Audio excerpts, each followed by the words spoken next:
Bonjour, hello, good morning, and welcome to the Malta Seniors Cricket Festival. I'm Rico Full, and myself and the crew are getting set for the start of day 3. We're going to see two teams that we haven't seen yet here in the day. The first one is going to be the reigning champions, Sussex. Are they going to be the only team that have defended their title? We'll have to wait and see how they start. They play Kent today. Kent, remember the other day, they went down to the Essex Eagles. And then this afternoon, we're going to see a new team, and I'm very excited to see Team Canada here. Yes, the Canada Masters Cricket Association, they will be playing, and they've got a tough one against Surrey. Surrey are looking to bounce back after their loss yesterday to Norfolk and Suffolk.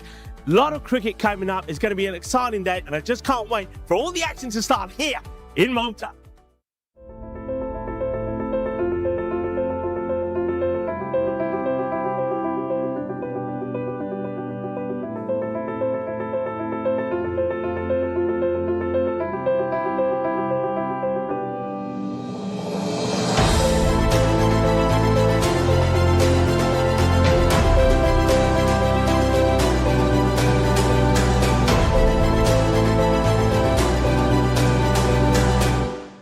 Hello and welcome back. Well, we're just getting ready for the coin toss, but I think that we got a little presentation first for you, Mick, from the captain of Kent. Very kind of you. And we'll make our way now and conduct the coin toss.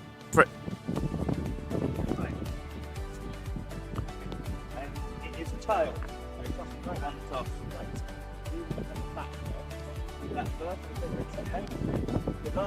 Thank you so much. Thank you very much. Thank you. And just hope you don't get too Hello viewers, well we've had to dash in to the clubhouse because it just started to rain. You probably saw that as the coin toss came to the end. It was won by Sussex, and I have got Mick Brazil here will be. Mick, first of all, it's lovely to have you here. Thank you so much. It's really, really great to be here. Now, I know, look, the name might be Mick Brazil, but let me tell you something, forget the Brazil, there's more Malta, because tell us your Maltese connections. Okay, my wife is Louise Zara, so she was born in Malta, so I've got my Maltese nationality through my wife, so that's very nice. It's a lovely story indeed. Now, look, a lot of people may not have been to Malta. They're seeing some of the sites around Malta, and I'm talking to a lot of people about the country itself. It's a beautiful place. How would you sell the country to people who've never been here before? The people are lovely. That's what I would say. Yeah, people are beautiful, lovely people. They do hospitality so well, and it's a lovely place to come all the year round. So I definitely say come to Malta if you've never been here before. Something for everybody. He has to say that people are very nice considering he's married to a Maltese, but we'll move on from that. Look, very quickly, I mean, we don't know if this rain is going to delay proceedings or not, but no, you probably want to get to your boys because you've kindly joined me straight away, straight from the coin toss. You are the reigning champions. You won here last year. Yeah. No team has done back-to-back wins. No. I'm sure that's something you're pretty keen to do. Of course, yes. I mean, we're keen to have fun. We're keen to play cricket because all the way through those dark months in England, we've been looking forward to this moment. And we just want to get out there really and play. And one ball at a time. Let's do it that way. I would say it's a good toss to win, considering it's absolutely hammering it down here at the moment. We might get Yanka just to do a quick 360 and show you what's happening outside the door. Yeah, well, that's the way it's looking at the moment. So good toss to win because it means that you're batting first. So they've got to have the struggles with the wet ball, the bowlers, and get the rag out there. Talk to me about some of your key players. You're having a bat. You've got some good batters, haven't you? You've got guys that can really smash the ball around like Sims. Yeah. So Martin batted really well last year. Yeah, he doesn't waste time. He just gets on with it.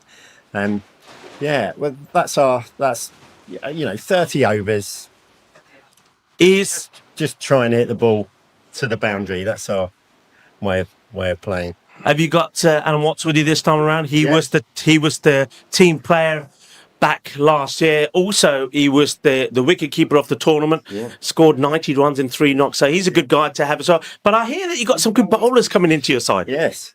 Yeah. So we're a pretty changed team this time. So Ian Stocker was the captain last time. He's gone to China, so he can't be with us.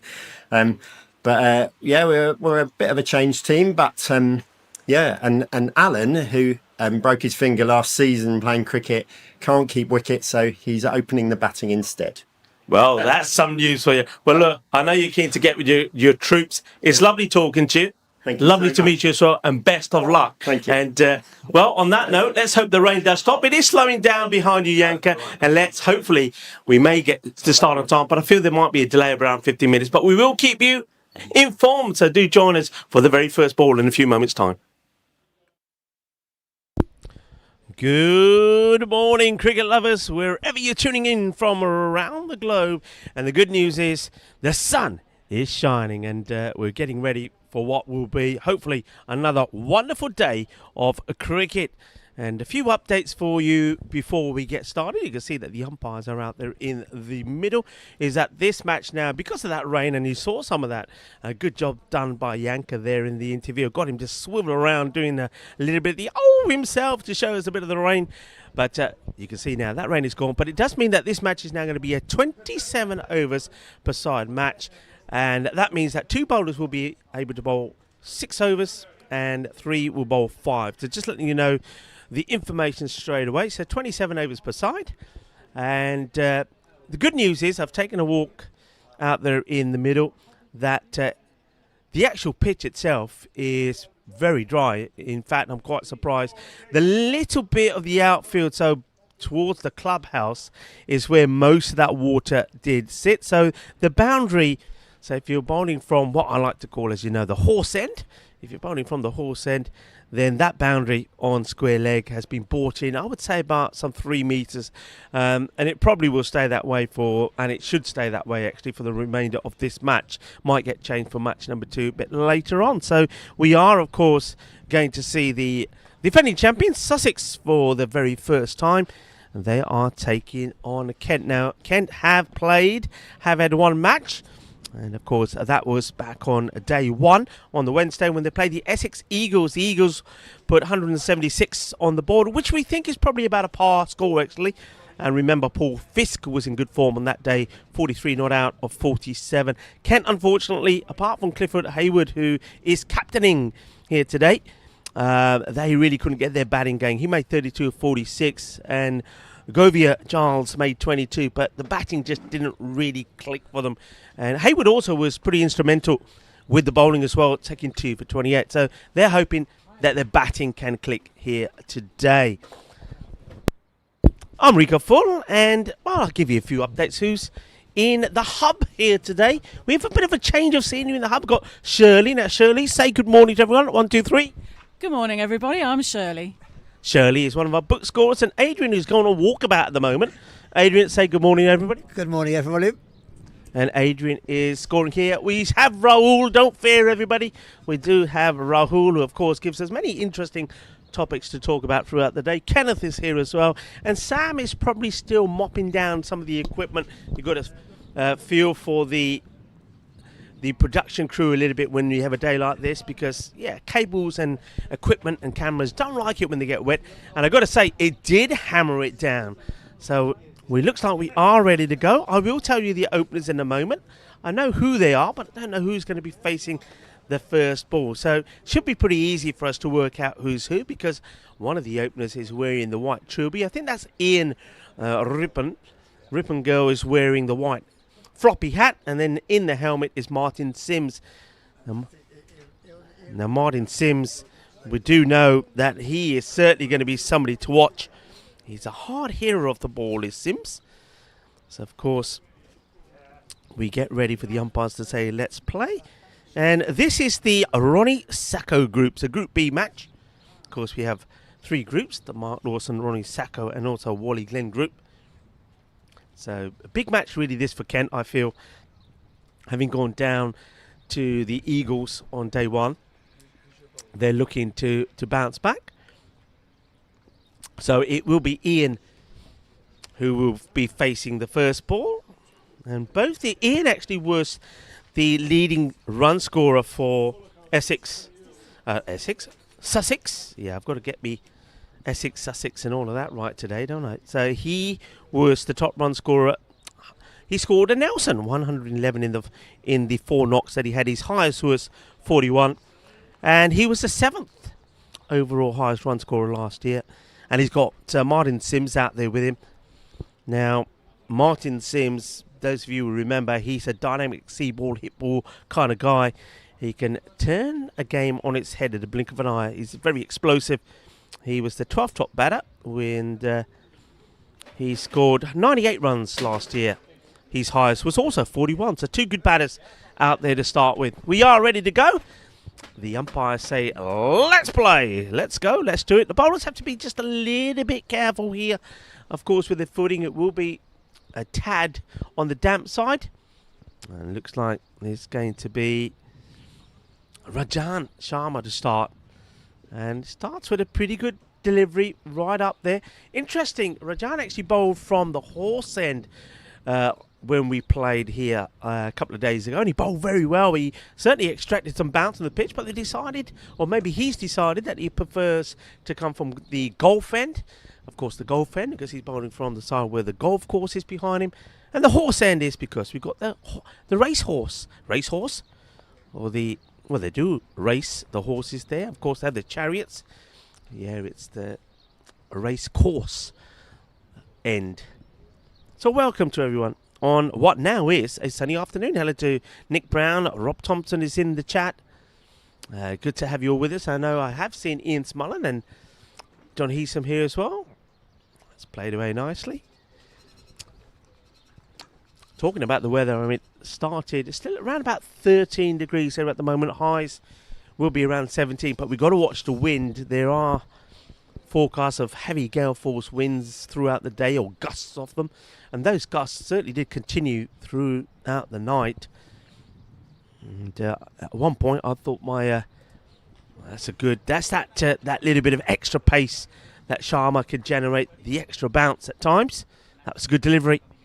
Yeah, at one point last night, I thought the patio doors were going to fly off. It was they were shaking around, they were.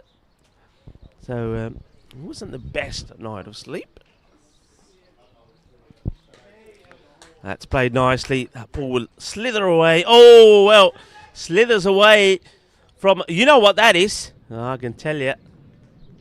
Just for men. Too much just for men on his fingers.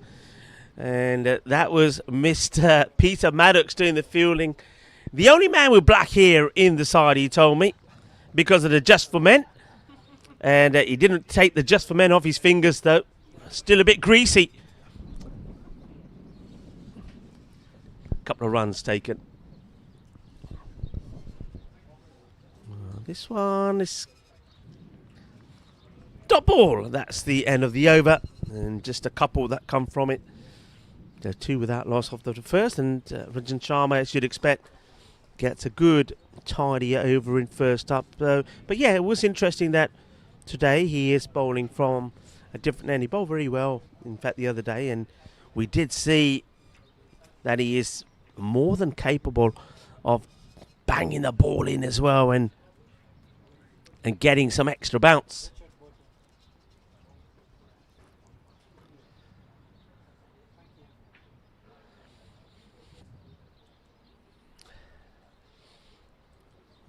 See who the next bowler is. Looks like it's going to be Richard Burton to have a bowl. We'll just confirm that with you in a moment. And yeah, Richard Burton. Of course, most people will know a very famous Richard Burton. Well, he could be famous as well if he gets a good bowling stint here. So Burton getting ready to bowl in the glorious sunshine. Umpires say, let's go. Well, he decides to take his cap off. I thought it was going to be a bit of a village look there. He says, no village look from me, says Burton. I'm a Hollywood actor. That's played nicely in the gap. Now, this would be a good test of the outfield. Remember, we've had a lot of rain, and I suspect even on that side of the field, which is normally pretty quick, that for probably the next 5 to 10 overs, the ball will slow up a little. So though I feel there probably is an advantage to batting first because of the amount of rain that we've had, of course that ball will be a bit wet and slippery.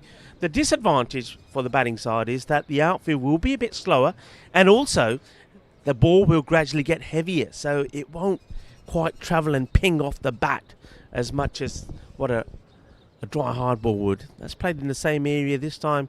Bit of foot fielding. We'll keep it to just a single.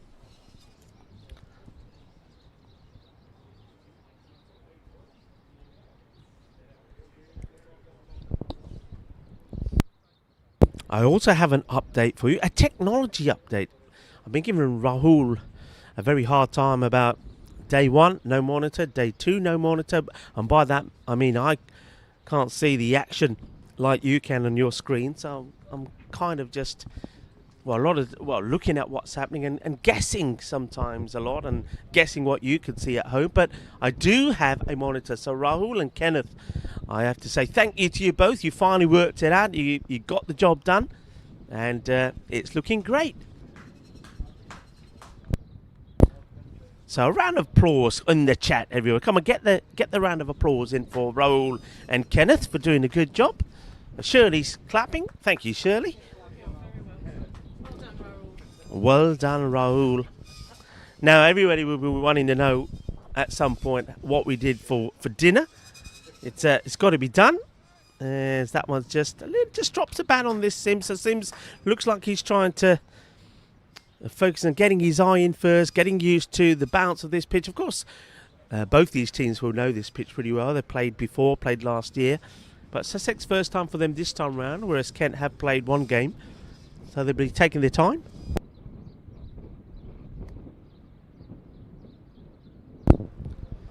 That's played away. And just an update as, Kenneth just waved and told, we were given duff information again. We were told that Martin Sims was going to be opening the batting. And it's Alan Watt who's actually out there. And Rahul says, you got a screen now, Rico. Look at the screen. Rahul, I am. The only thing I will say is it's a little bit small. Can we change the text to black? But you're absolutely right. It is on the screen. I'm squinting to have a look at it.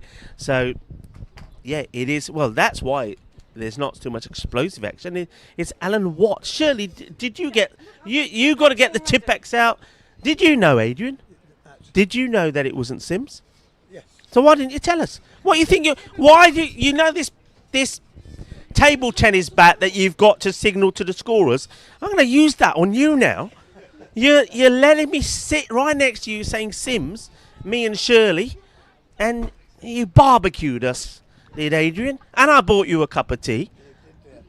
Well, folks, what do you do? What do you do? You can't get the staff these days, can you? You can't get the staff. I did go and get the cup of teas, yes. Barry, get in your place. Barry, get in your place. Plays that one out. So, folks, it is Alan Watt. Now, Alan Watt, I've got some information about Alan Watt. I'll tell you. It's, first of all, it's not Watt, it's Wyatt. That's the first bit of information. Now, the other bit of information about Wyatt. Yes, that's down the leg side, and there might be buys here, or leg buys or buys, is what the umpire signals here. And leg buys, it's the umpire puts his leg up in the air. Now Wyatt has got a damaged finger. Now he also did get last year the Ernie Glenn Memorial Award for the best keeper, but he won't be keeping this time round, is what Mick Brazil told me, because he has got a busted finger, so he's going to be doing more batting than wicket keeping, and that's why he's the opener. And of course, he was the player of, or the team player, the player of the team last year as well, was Alan Wyatt. So Wyatt is out there with Ian Rippengirl. They are the two openers.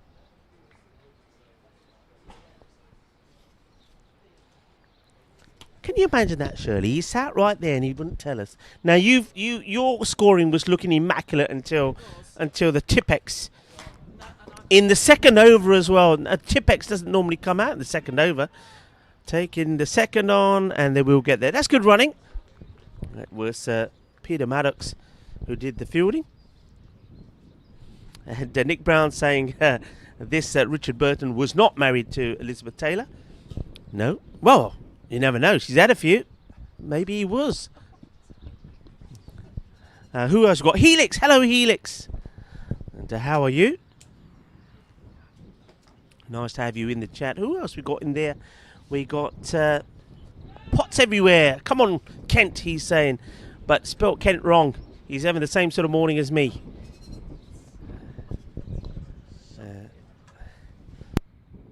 Somebody's hat gets flying. Well, look at the hat go. Let's get the hat. Come on, let's get the hat. It's a runner. It's an absolute runner. It's like some of the coin tosses we've had. That's rolling away. Raoul, it's very good you got this screen for me. What doesn't help is every time you're pressing the buttons over there, it goes all over my screen. So can you stop doing that? Don't make excuses. I can't see if you keep putting the screen up or whatever. I'm only pulling your leg. You can keep doing it. It's fine. I can see what I need to see. Right, where are we at? We're at 3 overs complete. 11 has been scored. And the bells are ringing. So just a reminder, 27 overs per side, folks. So, and hopefully with that, everything should go to plan. Helix is saying he's good. Trust you're going well. Well, I was going well until Adrian here didn't tell me and Shirley that it wasn't Sims, but we'll forgive him for that. He's allowed one, as that's played out onto the offside. Nicely played. You can see some of the Sussex boys are walking around the boundary rope. It's the thing to do, isn't it? At a cricket match, if your team is batting, you sort of a group of you walk around. What I'm not seeing is you normally take we always took a cricket ball with us and used to roll it and sort of play your version of bowls, didn't you? Who could get it closer as you walk round? Play it away. Good running. I'm liking the running between the two batters. Even though they're hitting it more or less in the areas where fielders are, they're still prepared to take the singles. Good morning to Garrett. Garrett, how are you today? Fresh. Garrett says he's fresh. I bet you got wet socks. He says, yup. I think most of the crew have got wet socks. They did good work this morning getting things done. The rope had to be moved, and they were out there sort of mopping and brooming and sweeping and squeegeeing the wicket. You could do that with an artificial, you know.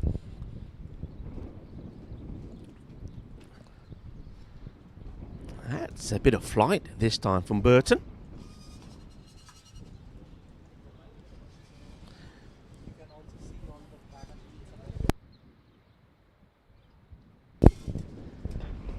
It's played away fairly aggressively towards Peter Maddock, who will do the fielding. And look at that. Oh, well, he's trying to get the attention of the captain already with his bowling. Bowls that in, and it's right onto the stumps. Nicely done.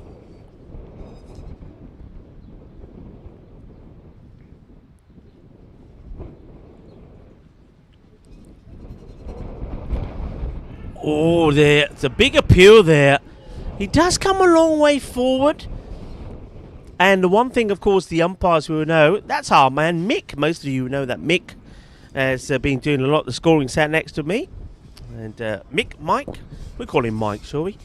He's out there in the middle. I told you yesterday he's very multi-skilled. He's done some scoring. He's done some umpiring.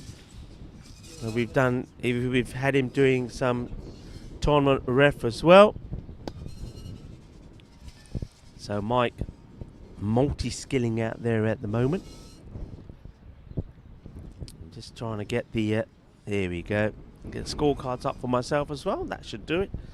So many screens to have to go into to get things done here, but there we are. We're there now. Rajan has bowled his 2 for 5, and he comes back to bowl the third as well. Burton, his 2 overs gone for 9, and at the end of 4 overs the score was 15.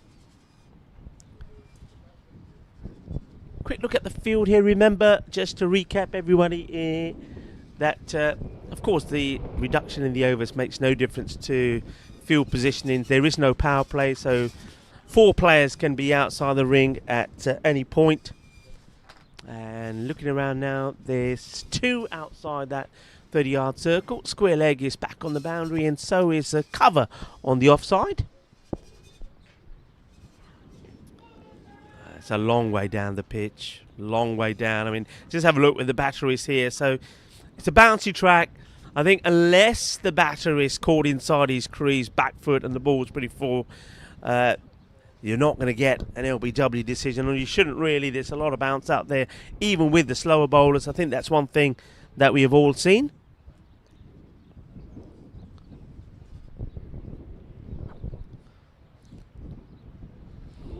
Well, this one has gone right through him. It's a bit of an ugly shot there from Alan. Other fielders, there's third is right on the 45 on that 30-yard circle. Short point on the leg side. You've got the man at fine leg on the 45 as well. 1 mid-wicket. Well, there's probably a little bit about on this. There is a chase. It's been chased hard by the fielder, and will underarm it back. It's a very good running. Well run indeed. I think that's 3 they've run there, I believe. I think that's 3 runs. That's good running. Good fitness there from Ian. He knew he was running to the danger end, and he says to Alan, "Don't you worry, I'll get there. You're safe. Keep going." Rajan finds the edge, but with no slips in play. So goes almost to the boundary. That's another good quick delivery. He's bowling a good line with good pace, getting that ball to do a bit. It's the end of the over. So 5 overs complete. And score moving along quite nicely now. 18 on the board.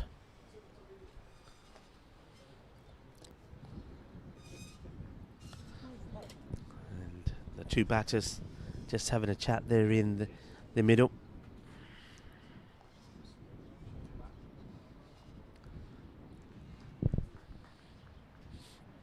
Some move around in the field.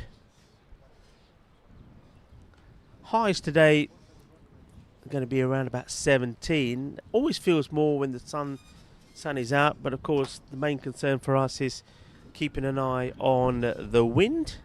You can see there the 2 batters. Whippengale going well on 8, Alan there on 9.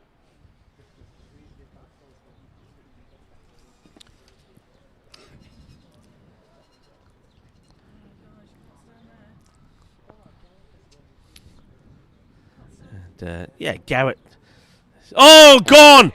You beauty! You absolute beauty! Well, that is a great delivery. The stumps have been knocked over. Jog the putte. Well, there's not a better sight than this. Have a look at this again.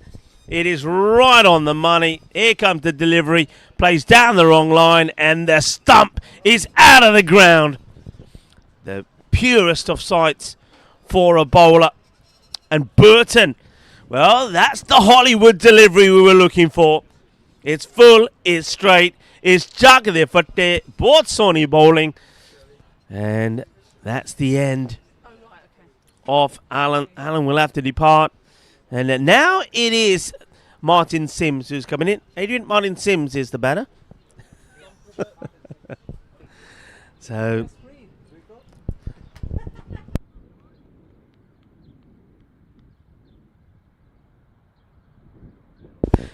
So Martin Sims has to go out after the dismissal, and a very comprehensive dismissal of Watt.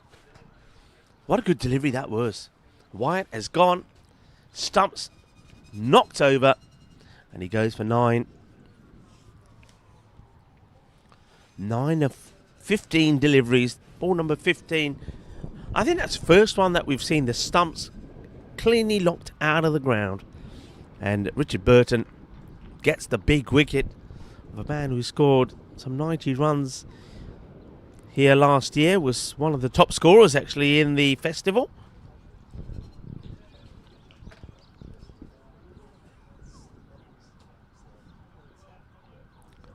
one thing I think that that's hit forcefully. Good attempted dive from the fielder. Doesn't stop it. But they have got a sweeper out there on the offside. I mentioned him before. One sweeper on the off. Peter Maddock is sweeping on the leg side. Too many the side of the keeper. That's Tony Jimenez. A little Tony. Ian now will. Ian probably the kind of batter. He'll be looking to stick around and bat his 50 balls, and whatever it is what it is. I don't think he's going to change his style too much. Whereas we do know that Martin Sims, he's the danger man. He's a big fella, isn't he? He's built like an ox, and he likes to give it a thump. Burton not giving it. That's the one thing we've noticed so far. Certainly, the conditions have had no issues or created no issues for the bowlers. They've got the ball in good areas. Helix liking that delivery. Good ball, he says. And that one's not so good. I don't know if that catches anything. I think that's probably a wide. And there's the call. Wide ball it is.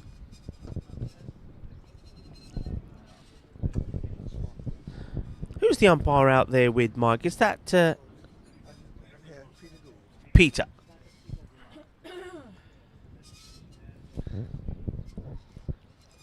Oh, well, shot was on, wasn't it? The pull shot. Wanted to get that up and over the fielder who was at short square, but doesn't get it right, and that's actually the captain, Cliff Hayward, who's in that position. He'd be pretty happy with the way things are going at the moment. It's 22, and have got the wicket, and it's a good wicket to get as well. It's a nice tidy over. Just the 4 runs that come from it, and the breakthrough. So let's talk about last night, dinner-wise. I mean, I went for a nice walk yesterday. Just, needed to walk along the promenade. Still very busy this time of year. Malta, there's always plenty of people around. It's all year round tourist destination. So I had a nice walk, and I have to admit, I did stop at one of the local kebab places. And I had a shish kebab with some salad. It's very nice too. And then I walked back. So it was quick and simple for me, but I did enjoy my walk. Well, goes for the big one, and well, they will take the leg by. That's well run. Good running actually there from Ian. He backed up well. He knew that again. He was going to make it comfortably, and I like the way that also Sims acknowledges the call. He's not looking to see where the ball is. He says, right, Du area, memi jaria. And that's the way to do it. If you're coming, I'm going. They complete the leg by. And we'll go around our hub here.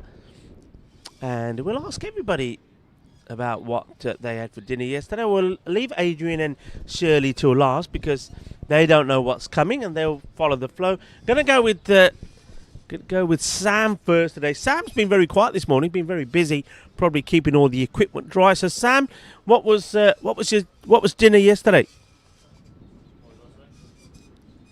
He ain't woken up yet, folks. I'll ask him again. What was your dinner yesterday? Another kebab. So 2 ticks in the kebab box. Yeah, Habibi. They do nice. I like their chips. They've got really nice chips, Habibi, because they the old shaker's got a few bits of paprika and chili on them, so it gives them a bit of a kick. So that's 2 times kebabs. That's nice you play. Ian, he does come a long way down the track, doesn't he? So he's certainly definitely not an LBW candidate, but stumping maybe.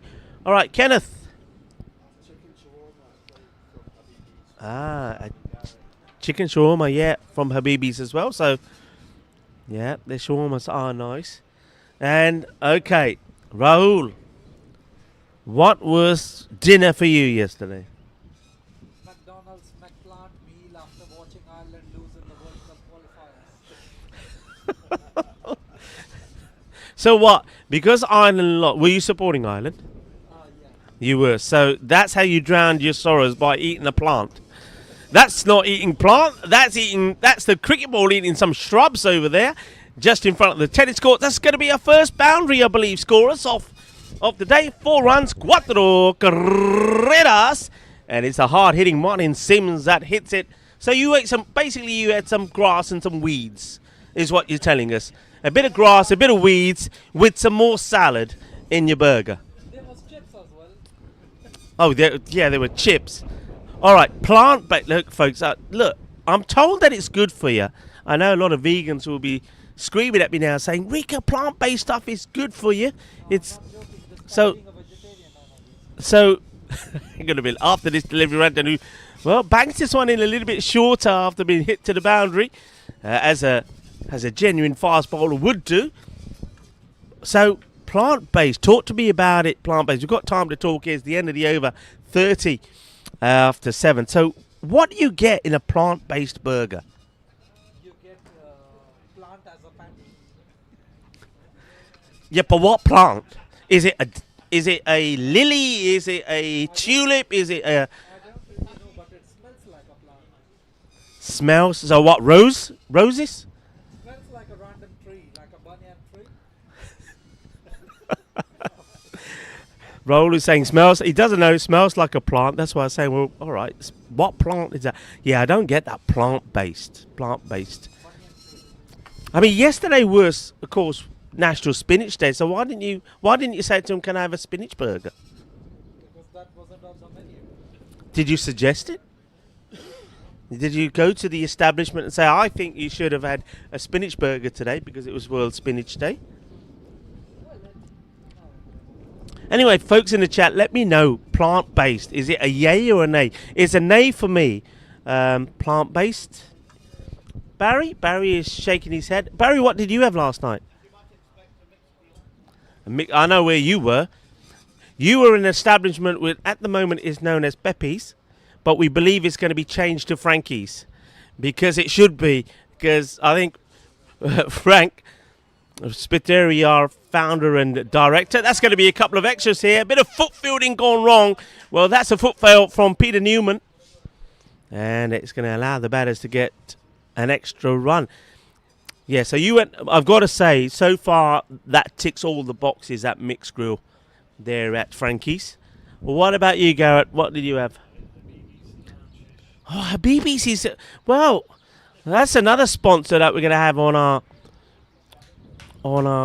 brochure next year. Habibi's and Pepe's, which we're going to say is going to be now Frankie's. Yeah, Habibi's doing pretty well out of us as well. Okay. And what about you on this plant-based stuff? What are your thoughts? Come on, Barry. I know you'd like to say a few words on plant-based. So maybe after this ball, I'm gonna hand, as I like to do, the mic over to Barry, and Barry will give me his thoughts on plant-based, whether it's a yay or a nay, and what he thinks is made out of. And Ranjan Sharma's in front of me on the boundary, and you know what I like to. Actually, the boundary's been moved, so it's not so easy to talk to the players. And I've got Barry right behind me as well. He might tell me off. Barry, so plant-based, yeah or no? I'll give you the mic. Definite nay. Maybe, not unless there's a hashish in it, then maybe. All right, fair enough. Well, on that note, we'll go to Garrett. Garrett, what are you thinking? Plant-based. Garrett's Garrett, if you look at Garrett's the sort of guy, say he plays rugby. He's a strong lad, and I don't think anything plant-based is gonna get you going in the morning or in the evening. So, no plant-based. All right, you're all wanting to know. So we have Adrian here with me. Adrian, what did you have for dinner last night? A lamb shank. Ah, nice lamb shank. Now that's nice. And that was at the Beirut restaurant, you said. Lamb shanks. Okay, Shirley. Did you do the end of the over? Okay, end of the over. Yeah, So that's right. fine. Okay, sorry. Menakis I went to last night. Okay, and Shared the fish platter. ooh, fish. That's something that we haven't had fish. Peter Newman. Okay, what fish? What was it? Oh, it was swordfish, but Yeah. then we had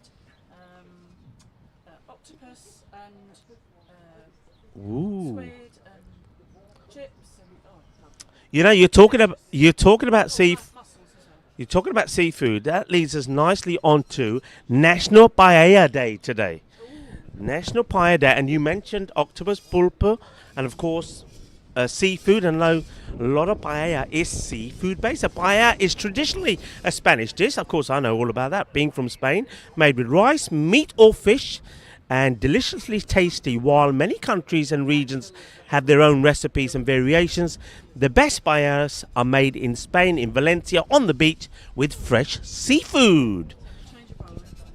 36 after 8 overs, and looks like we are seeing a change in the bowler here now as well. The one wicket has gone down. That was of Wyatt, Alan Wyatt, who went pretty cheaply, 9 or 15. Good guy to send back early. So Neil Hackshall is going to be bowling. You probably heard the scorers discussing that behind me. And no, not at all. We like it. It keeps everybody informed as well, and me, more importantly. It's a good start once again from the man who's got number 13 on his back. Unlucky for some, maybe it'll be unlucky for one or some of the batters here today. I want to tell you a story actually about paella.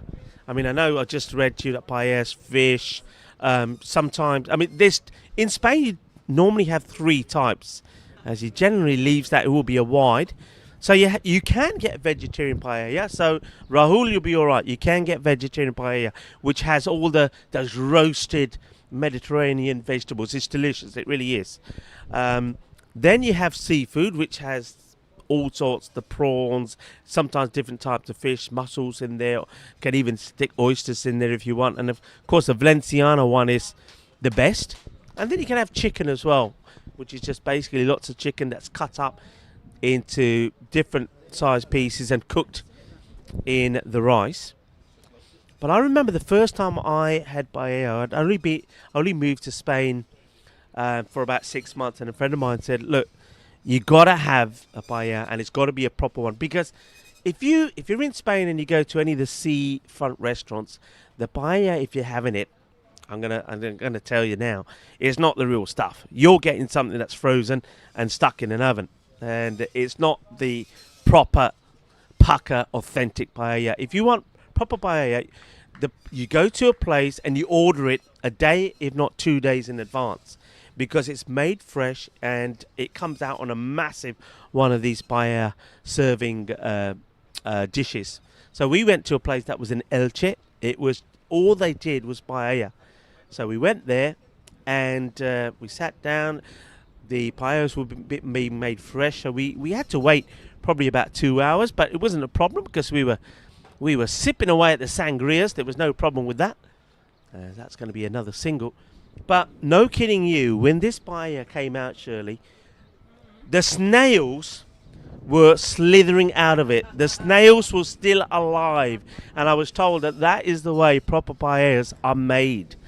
So, and yes, I did try. I'm always wanting to try once, and you know, some people always say it tastes like chicken. It did not.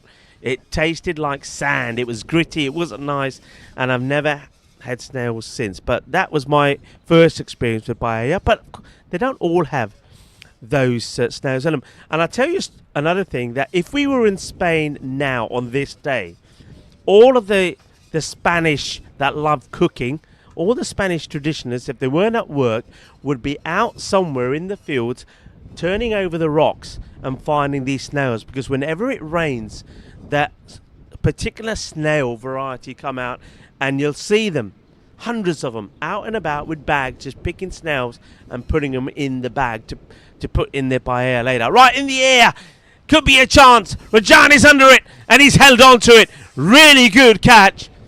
In these conditions, just as that ball goes up in the air, the wind also picked up.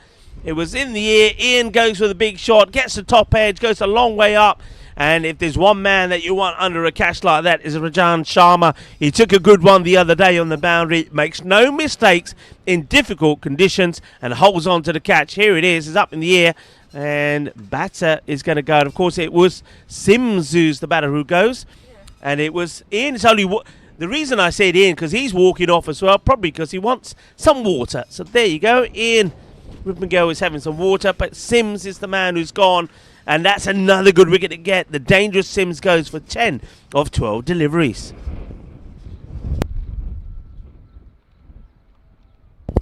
Rajan Sharma holding on to the catch.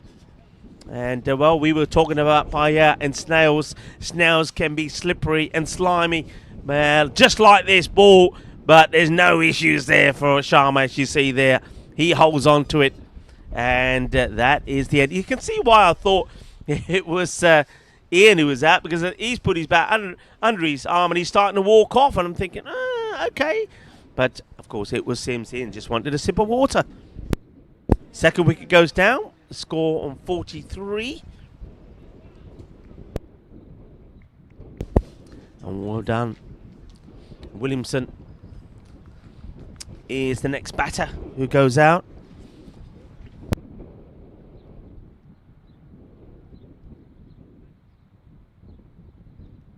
So John Williamson joins Ian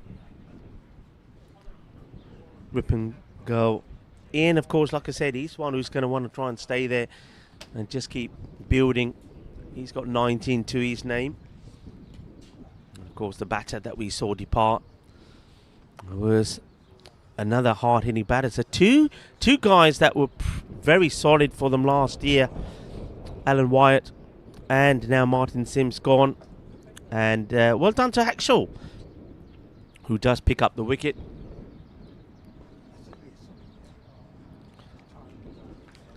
Struck well, but no runs.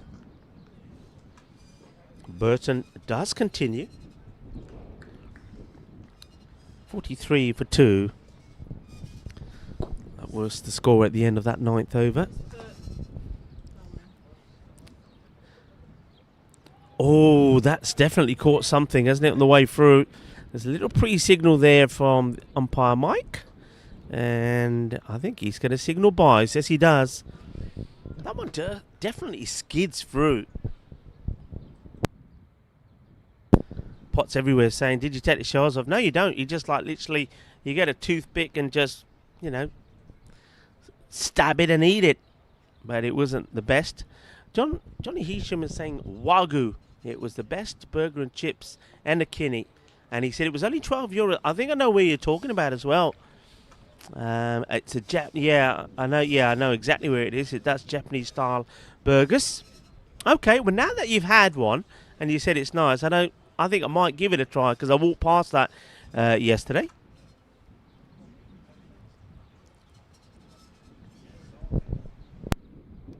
Helix saying it was a nice cat. And no kidding you. I mean, I know you folks can see the sun. Well, they're probably taking on the wrong guy here.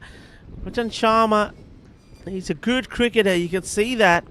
Bowls well, fields well.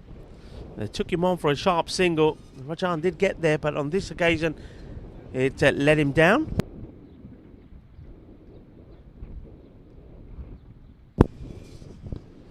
Short. Hit well, and that's going to be 4 runs. From the moment that was bowled, you knew it was short from Burton.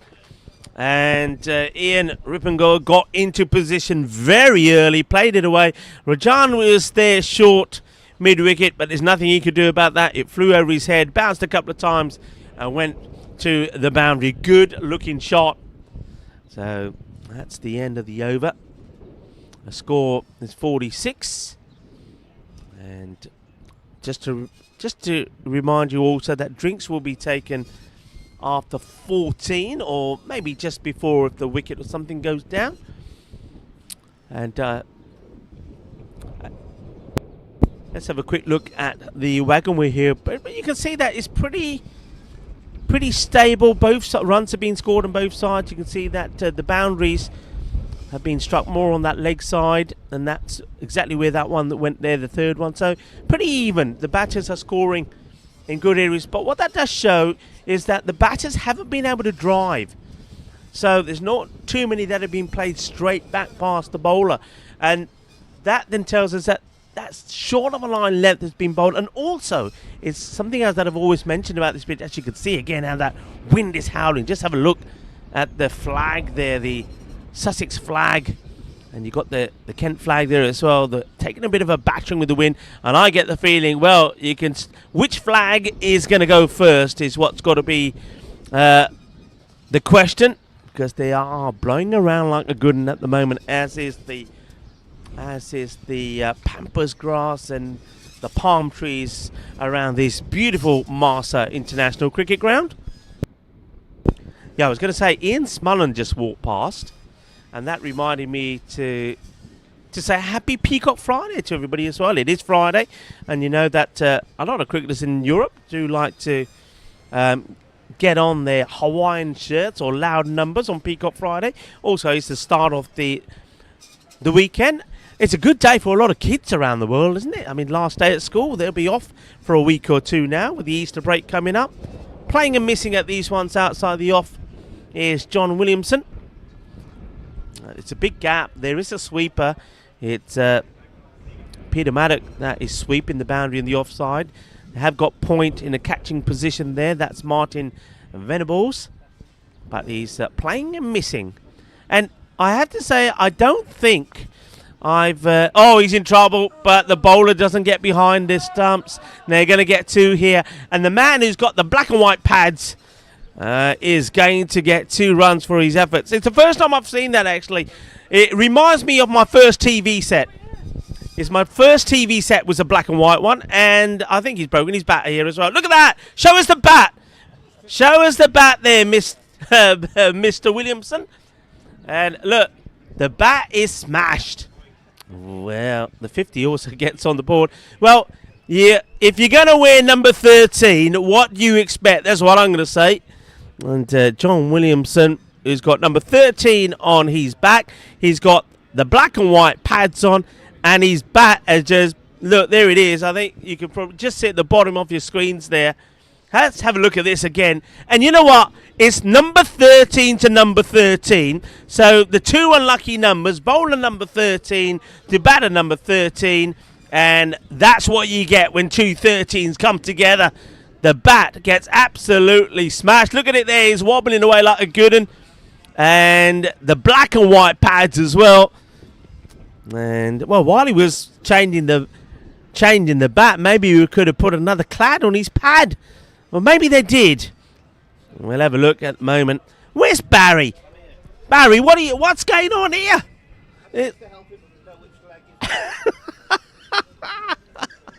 You probably heard that. Barry said it's to help him know which leg is which.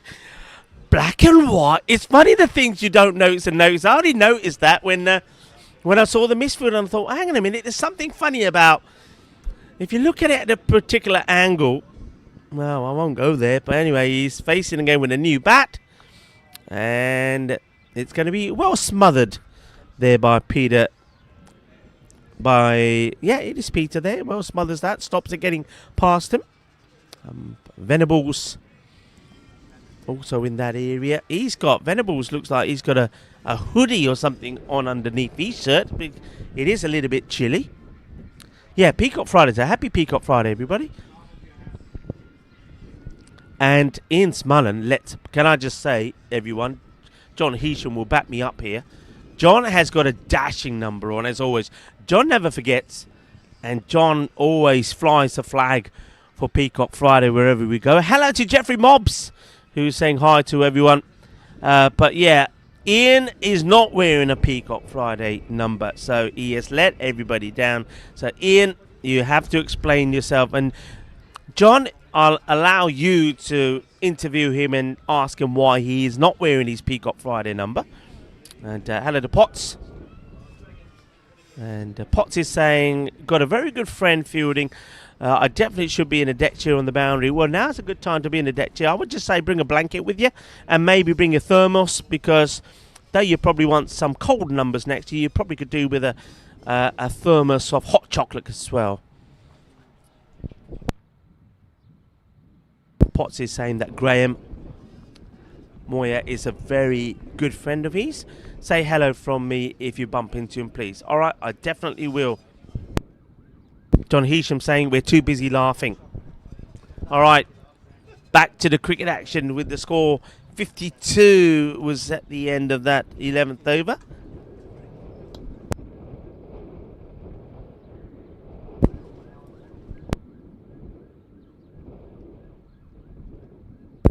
little bit short again. And you can see on the deck there, look how high. I wonder if we can see that ball again if we've got time. Just look at the bounce on this. Look how this ball really does pop up. So he's probably getting ready to play a pull shot, thinking, okay, I might pull or cut this. It's a little bit of width on offer, but it really does catch up with him. Bit of extra bounce.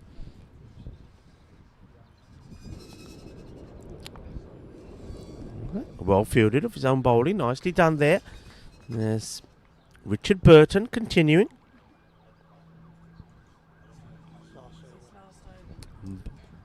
Bowling, as I'm reminded, there by the score is his last. Tosses this one right up and does the fielding again. He said, you can't get it past me. Try again. He gives another one that's tossed up to Ian. And Rip and Go cannot get it past him. Burton's bowl, a really good spell at the moment. Tidy. Have another go, he says. And this time it's hit even harder. And he says, well, there you go. Third time lucky for Rip and Go. And he really did give this one the treatment. Got into... He kind of expected. He knew it was coming. It wasn't going to be a bluff. Here it is again on your screens. Good footwork. Got to the pitch of it. And hit it hard and solid. And I think Mike, our umpire, had to take some evasive action to get out of that one. That was motoring. Good shot. 4 runs. Boats on a shot, Maria. Choka lagya. Shaba, Shaba. Here comes the next. Shorter. Played out. Oh, well, what about that? What a stop. Well, you can have him on the goal line. Nothing's getting past our man there. Just traps it with his foot. That looks like it was Nigel Whitehead, I think, who made that stop. Puts the foot down and says, it's going nowhere, he says. End of the over and end of a good spell from Burton. He bowled very well. Scorer's just checking the score. Got 58 up there at the moment. And Shirley and Adrian are both saying 57. So it's 57 from 2 of the scorers. And Rahul is saying 58. So I'm going with 57. We'll have that sorted out for you pretty soon. Who else is joining us in the chat? And yeah, Rob Thompson has got the peacock emojis going.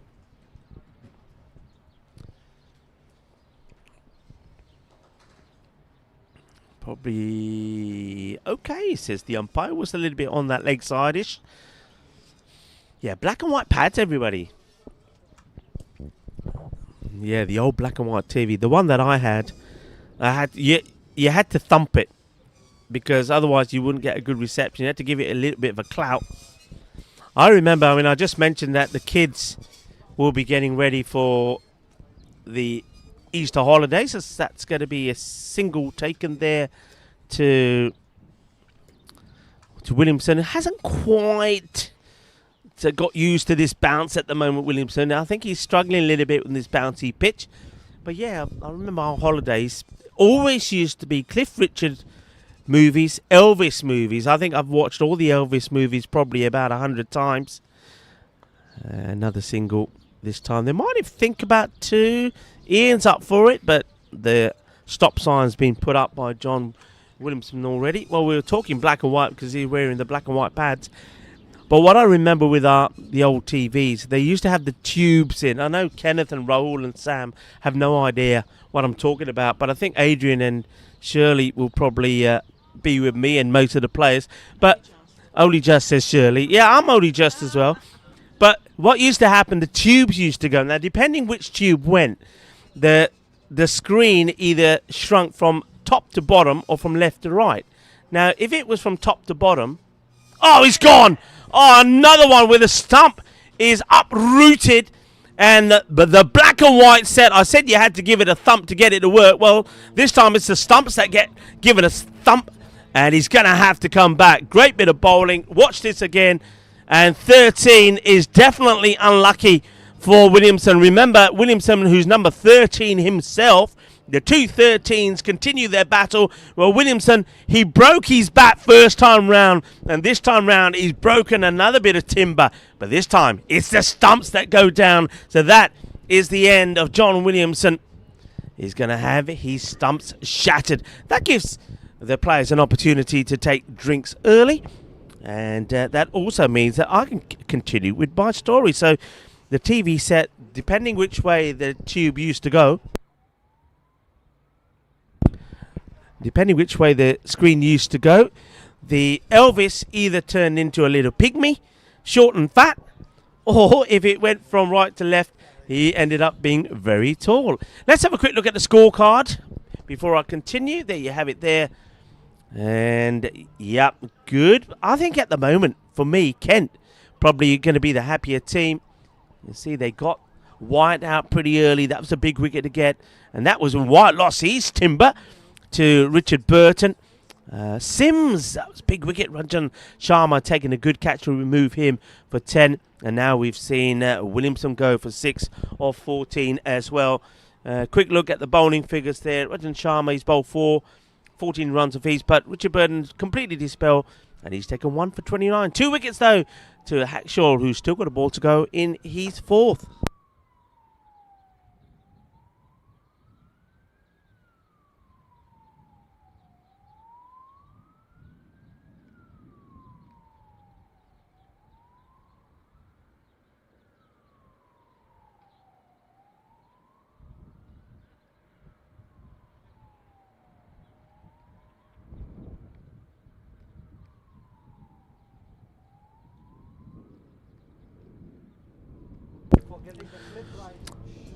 So, going back to... So, players are having drinks. Remember, it is 27 overs. 14 overs was when drinks were scheduled. They'll take them earlier because of that wicket going down. So, good bit of bowling. Yeah, Neil Hackshaw.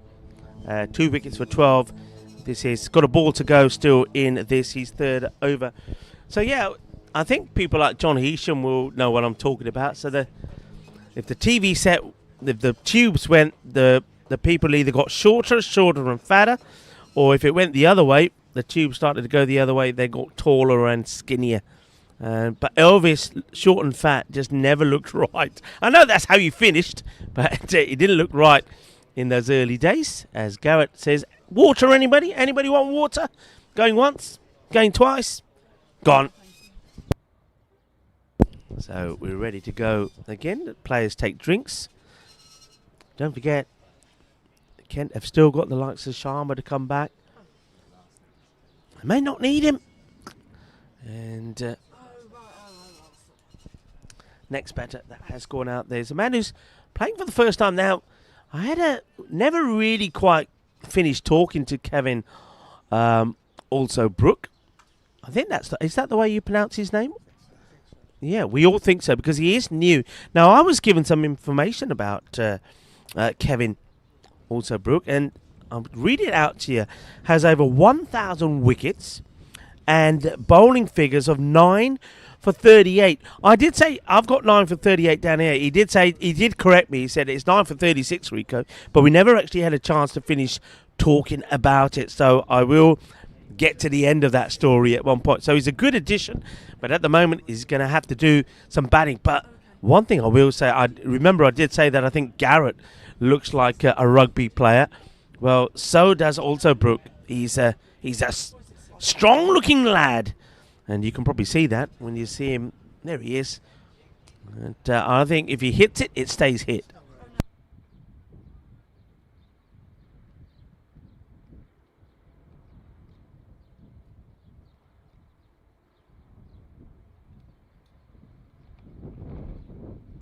Also, Brook taking guard for the start of the over. It looks like a new bowler here to me. So it looks like we are going to see a change with the score 60 for 3. And Hayward, thank you very much. Hayward now coming on to have a bowl. And that's played nicely out in the offside. Nice solid strike. Ian wants to. But on this occasion, Kevin says, no, I'll settle just for the 1 for the moment. Ian has moved on to 28. So, as I suspected, he probably is looking to stay there for 50 balls. But it's don't forget, after 50, he will have to retire. So, I think he's got about 12 more deliveries before he's got to be...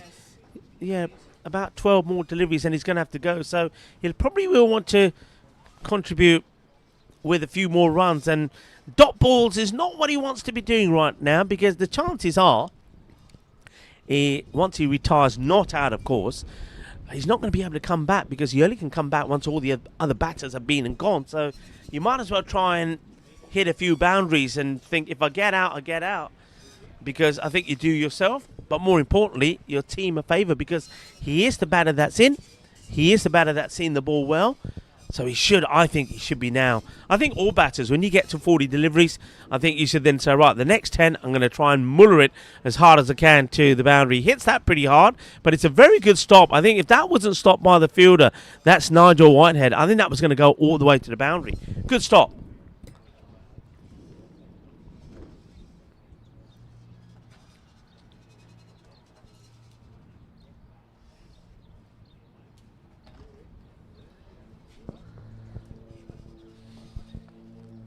Play down onto the offside again. He likes that shot. And that's good running this occasion. 2 runs. Got Richard Burton, who's been moved to the boundary out there now after his stint of bowling. Over comes to an end. So 14 now completed. And 63 on the board. It's another good over. Nice and tidy. He's just consistently, all the bowlers actually, so no, we ever changed the bowler there, but all the bowlers consistently getting the ball in the right areas. So, well bowled there from Hayward. The captain.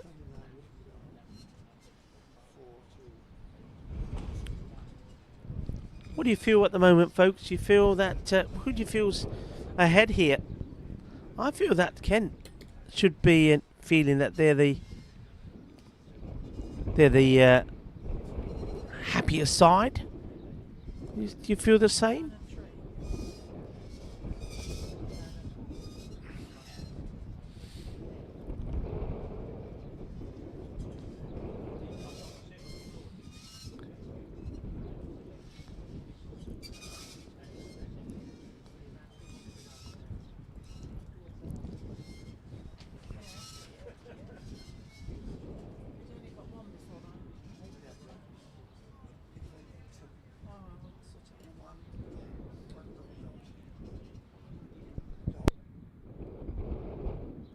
Few changes in the field taking place here to Ian.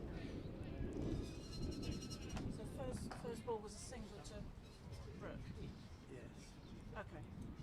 So 64. Yeah, I got it. Right, okay. Thank you. Wait there, he says he knows it's going to get past Hayward. We'll take the single. They've been trying to, you can hear that Sussex are trying to egg on the batters to convert those singles into 2, and on this occasion Kevin and Ian do oblige to take 2.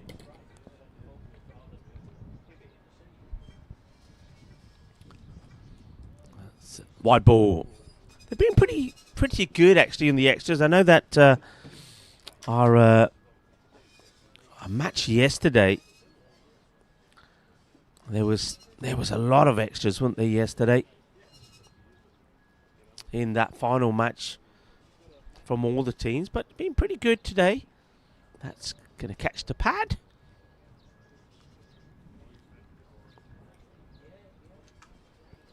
And, speaking of international days, I've talked about National Paella Day. I think all the Spanish will be digging into their paellas, proper authentic paellas, of course. I do enjoy. I know Vinny Sandu is going to be joining us I think he arrives on Sunday, so probably will be with us on the Monday. He loves his paella. He likes the seafood paella, the one that's made with the squid ink. So the black paella. I know that's his favourite. And he could be in trouble if it's a decent throw. It was just quite not where it needed to be. And Neil Hackshaw has a little look there at Rajan and saying, hey, a better throw, and we could have had the big man back. Kevin does survive, gets sent back, and he's a big unit.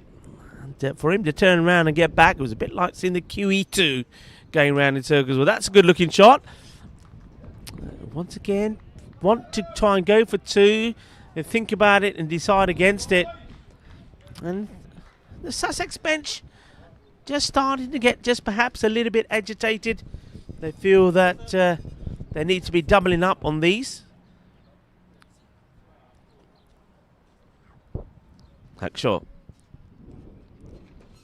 Well bowled. Just defensively pushed away. End of the over. 68. 3 wickets down. And maybe a little bit early, but how about a glass of whiskey? I tell you why. International Whiskey Day. Liquid gold. Or the water of life. Whiskey has a long history as one of the most recognizable forms of distilled spirits in the world. And just when I mentioned that, 2 heads pop round with massive smiles on their faces as Ankit and Barry are up and about saying, is it? Yeah, it is, gentlemen. It is today. International Whiskey Day. The water of life. So I think actually it's got to be done, hasn't it? I think once the cricket's done today, we go into the Marsa bar, and I think we all have to have a little tipple to celebrate International Whiskey Day.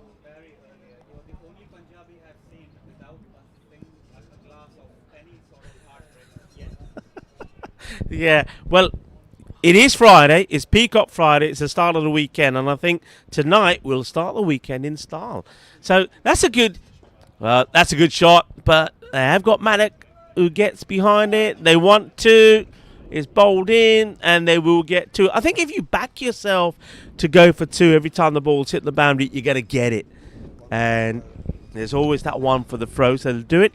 So, yeah, what a way to celebrate. It's a shame that we don't know a good place that does paella here in Malta. Or maybe there is. And if there is, you can let us know in the chat. Paella and whiskey. That sounds good. Sounds like a good combination. But, yeah, International Whiskey Day. So maybe we should... It is International Whiskey Day, so maybe we should ask your favourite whiskey. So, Ankit, favourite whiskey. What's your favourite brand? Fireball. Is Fireball technically a whiskey, though? Yeah, it's more of a liqueur. But I know is that... So, Fireball, okay. Fireball. There is JD Cinnamon. But again, whether that's an authentic whiskey or not, I don't think so. Garrett, Jameson, or of course it would be for an Irish man. Barry? Jameson and his son. Now, I don't know if our production... I know they're concentrating a lot, but I will put it out there. Favourite whiskies, anyone? Just call it out. I don't think Joe drinks at all. That's played away. Well, Raoul has... So you're a virgin whiskey drinker. What about Sam? Sam, whiskey man? Sam's got his AirPods on. Sam's just shaking his head saying... Yeah, oh, rum. Dark or white? Spiced rum. Nice. Captain, I tell you what. Yeah, if you want rum, you go to the Caribbean. I was introduced to rum in Barbados. And, yeah, Captain Morgan was one of them. The other one was Cockspur. Strong stuff. Cockspur rum. And, of course, in the Caribbean, it's the rum punch. Oh, the rum punch on the Jolly Roger. That's the way to go. And looks like that's 50 balls here now for Ian. So Ian can go to the bar and order himself a whiskey. Mind you, he's got to do some fielding, so maybe that's not a good idea. But it will save it for later. 50 balls from Ian. And he will now have to retire on 35. And he gets good applause. Question here is, we saw yesterday that when batters retire out, sometimes it's pretty difficult. Good warm applause for that knock from Ian Ruppengel. But yes, then it's pretty difficult to keep that momentum going. The batter who's going out now is Kevin Tharm. Or Tharmit. Tharm or Tharmit, Adrian? Which one should we go for? Tharm. We go with Tharm. So Kevin Tharm. So 2 Kevins out there in the middle.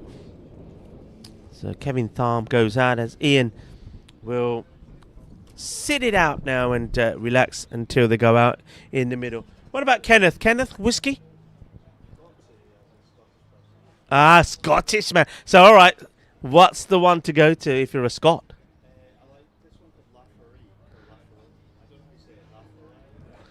Okay. Say it again. Lafoig. Lafoig. Okay. But I go for a different Scottish. Okay. Aberfeldy. Aberfeldy from Adrian. Aberfeldy. Okay. Nice. Speaking of Scotland, Kenneth, when I used to live in the UK, we once a year used to go to Scotland and always used to be in the Highlands, so sort of Fort William, Inverness that way. So I've been to some of the distilleries there. Once to the Inverness one, but also to Ben Nevis, the distillery there, and bought a couple of bottles from there, and that, yeah, pure malt whiskey it's got to be pure malt, isn't it, guys? But the thing is, mixed with anything or not, that's the next question. Just whiskey and ice, neat whiskey, or some people say whatever the quantity of whiskey, the same amount of water. So is it neat or with a mix? Barry? Neat. Barry says neat. Ankit? Neat or with a mixer? Your whiskey? Cole, you're not a whiskey drinker. Sorry, he's not a whiskey drinker. Yeah, get him. Oh, look at Kenneth is now raging like a Spanish bull. He says, Ankit, you can't. Now, listen, you might as well have a supermarket whiskey if you're going to have it with Coca-Cola or something like that. All right. I don't think Adrian has his mixed with anything. Adrian? A bit of water. I don't mind a bit of water, yeah. Garrett? I think it's neat, right? Or a tiny bit of water. I like those. You know, you get the stones the whiskey stones you keep in the freezer, and so instead of putting water in, you put those stones in. I like that. Living in a hot country. Barry say just another whiskey. Never mind the same quantity of water, just the same quantity of whiskey. Hey, you know why you guys? I'll tell you why you guys are so unlucky compared to me. Because in Spain, and those of you that have been to Spain will know this, if you order a spirit, there's no measures. They don't get these little poxy, minute chrome cups and measure what they pour. They pour until you say stop. So you get a proper drink. I mean, that's the one thing that really annoys me, I've got to say. It's a Rico moan time. The old man's moaning session. The old man's grunt. I really don't like it when you go to a place in a lot of parts of Europe. And UK, I have to say, is one of them, where you order a spirit and you can't even see it in the glass. And you think, what's that? Then they'll say, you want a double? Say, go on then. And you can't even see the double. And we're in Spain. They just pour it until you say stop. And if you don't say stop, you're going to get like a glass full of whiskey, gin or whatever. And then they do it with wine as well, because I do like a glass of red wine as well. But if you order a glass of red in a lot of places, they give you this massive, great big glass, and they pour about 2 fingers worth of wine in. What's that all about? Barry's moving to Spain. Yeah. Anyway, let's go back to the cricket for a moment. It's a score. It's ticking away quite nicely in the end. 76 for 3. And that's now 17 overs complete. And, Hayward's got a nice spell of bowling going here at the moment. And let's see. Let's have a quick look at the chat. Jacob is in there. Hello, Jacob. What's Jacob saying? My dad says you have to save hail in the freezer to use for your whiskey. Okay, that actually, yeah. And some places, when you get the hail, it's absolutely massive. And Jacob was saying hi. And John Heasham is saying, what's John Heasham saying? Let me read it first. See this delivery.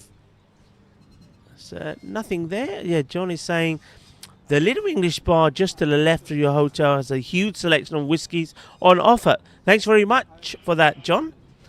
Yeah, let us know John, what's your favourite whiskey? So we've talked about a few. Jameson seems to be the popular one. What? Ankit wants to. Ankit, you're not joining me. No. Once you said you have Coke with your whiskey, nah, not happening. You're sitting on the naughty bench until at least the next inning. Sorry, that's the verdict. You should not even be allowed in here. And I think, who was it that said that when your hair turns white, you look like a glass of Guinness? I think you should stick to Guinness. No whiskey. Barry said that, didn't he? Yeah, stick to Guinness. I grow my hair white.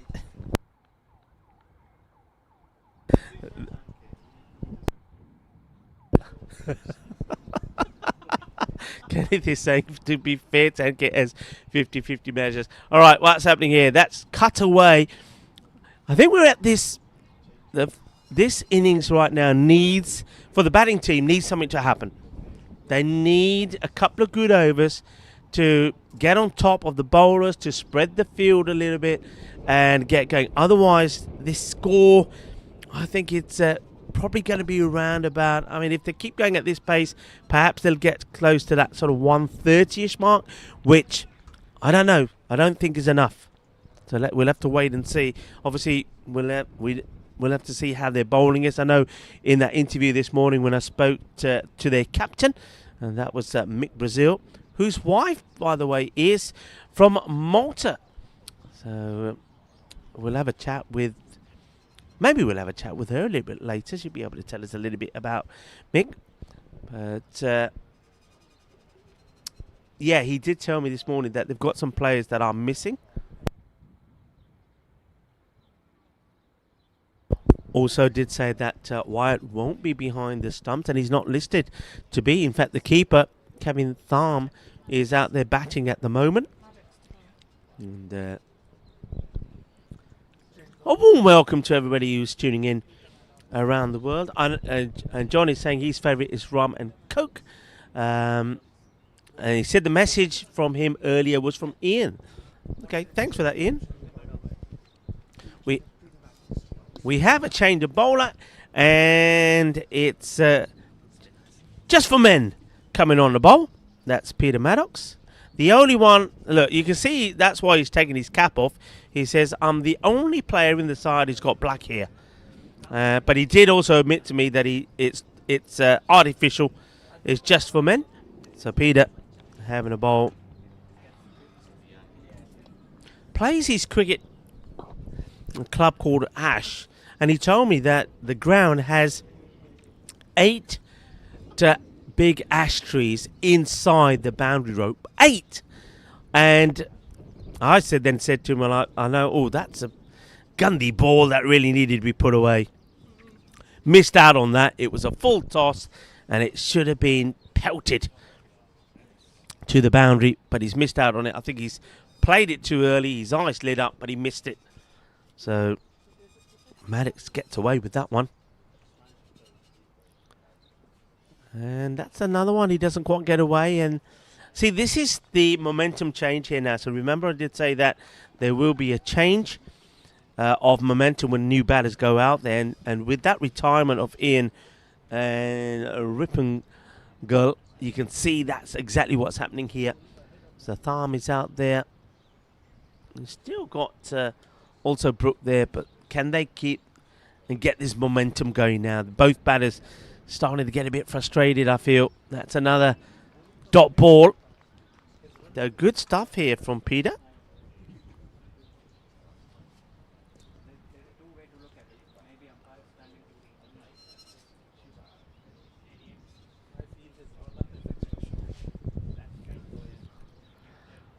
Ooh, this one almost goes through. Call of yes from Kevin. I shouldn't say Kevin because they're both Kevins out there now, aren't they? That's also Brooke. So they will take an extra. So yeah, this innings just in danger now here of just going a little bit wayward. That's on the pad asking the question.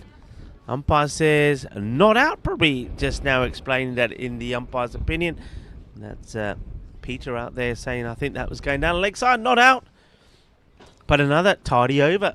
Just a couple of runs from it. I think 4 in total come off that one. So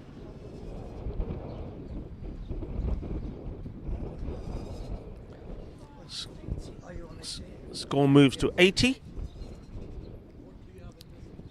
3 wickets down, 18 overs gone. So 9 overs to go.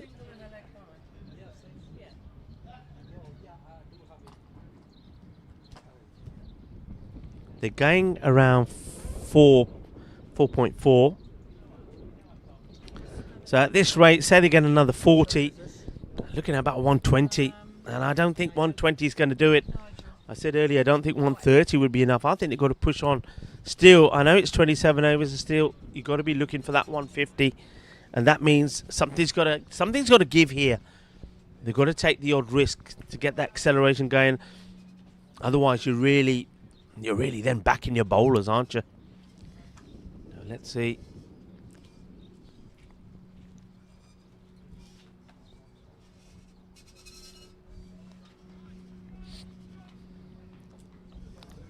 Takes his time. The bowler thinks about it. Walks in. Flighted up there. Probably a little bit too wide on this occasion. It has been called. It's a wide ball on this occasion from Nigel Whitehead.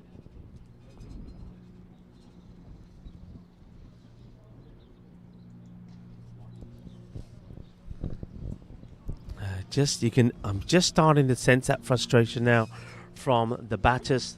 Kevin Tharm plays and misses at another. There's a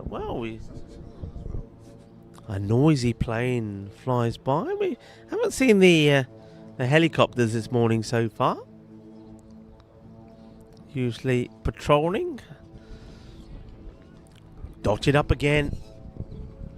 So that's probably 13, 14 deliveries now for just the 4 runs. And strike rate not really good. And Osbrook is just not really getting too much of the strike. That's another wide, so all these extras certainly will help. Mr. Maximo in the chat saying happy Peacock Friday. Of course, Vinny will be joining soon. Now, this one probably will plug. Not going to get to the boundary. They will come back for 2. That's a better shot. I think you need to take that risk and play some more shots like this. At least one thing it will do is push the field back as well. And that means that the singles also become easier to get. You maybe then be able to take some more 2s. You'll be able to double up. I don't think the fielding team have ever been put under any pressure. They've it's been very comfortable for them all the way through. That's another wide ball. So Whitehead in this over just starting to stray a little. And maybe this is the over where perhaps Sussex, who are of course the defending champions, can get moving. Not quite where he wanted that to go. He was trying to hit it straight.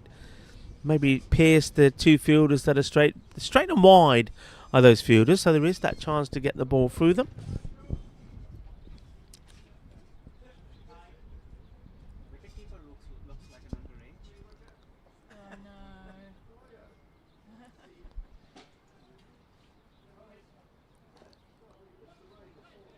Yup, is the call. So this is better. This seems to be just a little bit of a momentum change here. They're starting to move around better, starting to rotate the strike a bit more, and getting that scoreboard to tick.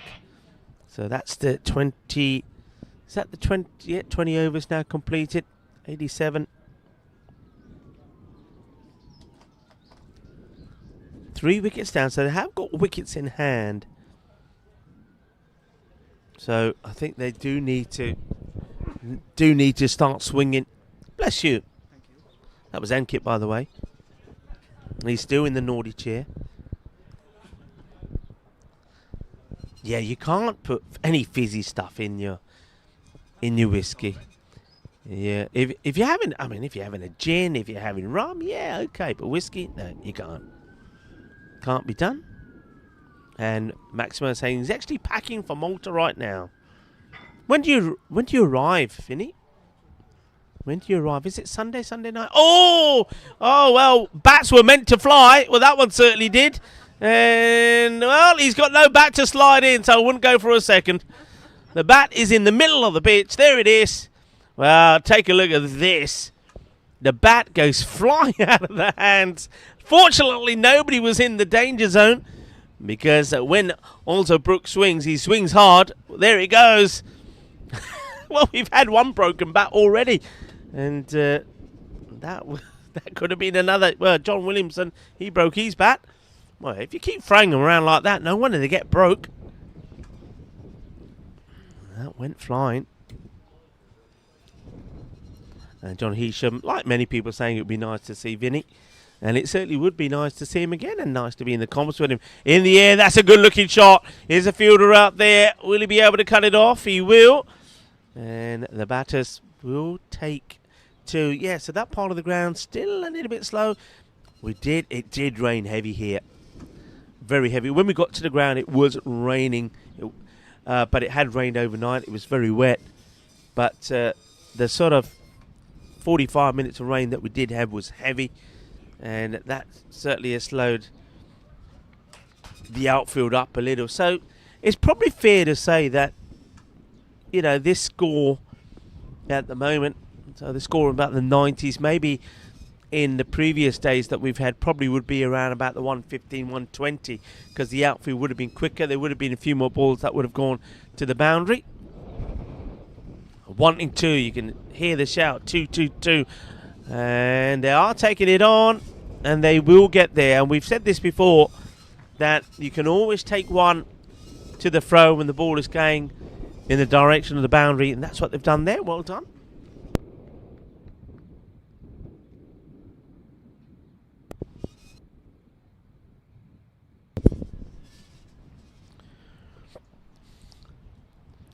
Missed out on that one, going down the leg side.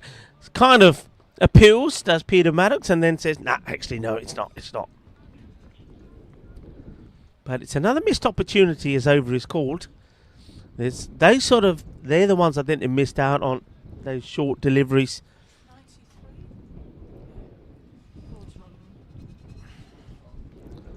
93, 3 down. So, again, pretty tardy. Just 6 runs coming from it, and a few people still talking about it being, of course, International Whiskey Day. We've mentioned it being National Paella Day, and the man who loves his paella, especially the squid ink paella, Mr. Maximo Vinny Sanders, been in the chat.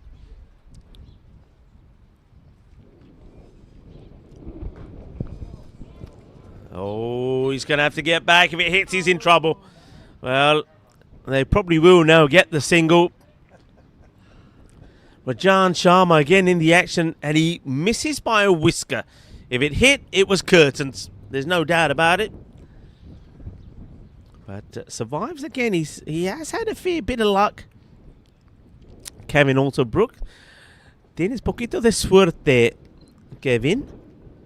And he tries to get back, but he was stranded. But then now he gets a single, gets to the other end. Let's see if he can make it count. Full toss, he should. He doesn't get it out the middle. So once again, it's that. I touched on this, the over before. He's in trouble. Can the wicketkeeper hit? Holds on to it. Does Tony, little Tony. I think it was worth a shy. He had players backing up, but Tony Jimenez. We were saying Jimenez, well, because they're a very Portuguese-looking name, Jimenez, but we were told he does pronounce the J, Jimenez. Again, good shot, but they can't find the boundary. And when they get the opportunity to hit out at a bad ball, they don't. They miss out, as we saw Kevin Alsobrook do. He goes back on strike again here now. Will he get another full bunger to try and get away? No, this one is short. He does hit it well, to the offside. He runs the first one hard, but the fielder, though he does fumble it first time round, still not giving. That's Richard Burton out there doing a fine job. Still not giving the fielders, or backing up the fielders very well, but still not giving the batters the opportunity to take the second. So slowly moving towards the three figures.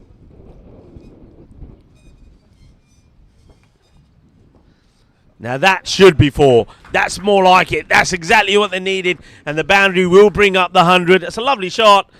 This time it's better timed and gets a pat on the back. The two Kevins are trying to speed up this score rate. And that's Kevin Tharm plays a nice shot. 4 runs. Gets the wrist involved here as well. And he guides that into the backward square boundary. 4 runs. It's a nice shot. Whitehead.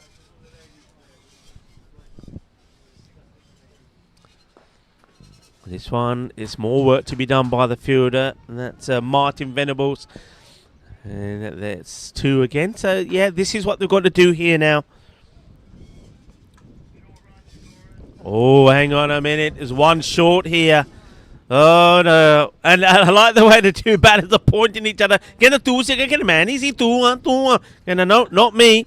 They're all pointing, trying to blame each other. Es tu culpa, es tuyo. Dice que no, es tuyo. Well, 1 short after all that. So it will only just be 1. So 102 at the end of the 22nd over. So remember, 27 overs. 5 overs to go. Still on around about at this rate, that 120. And it's going to be interesting to see if it's enough. Sussex, the reigning champions. No team has ever won this Seniors Festival back-to-back.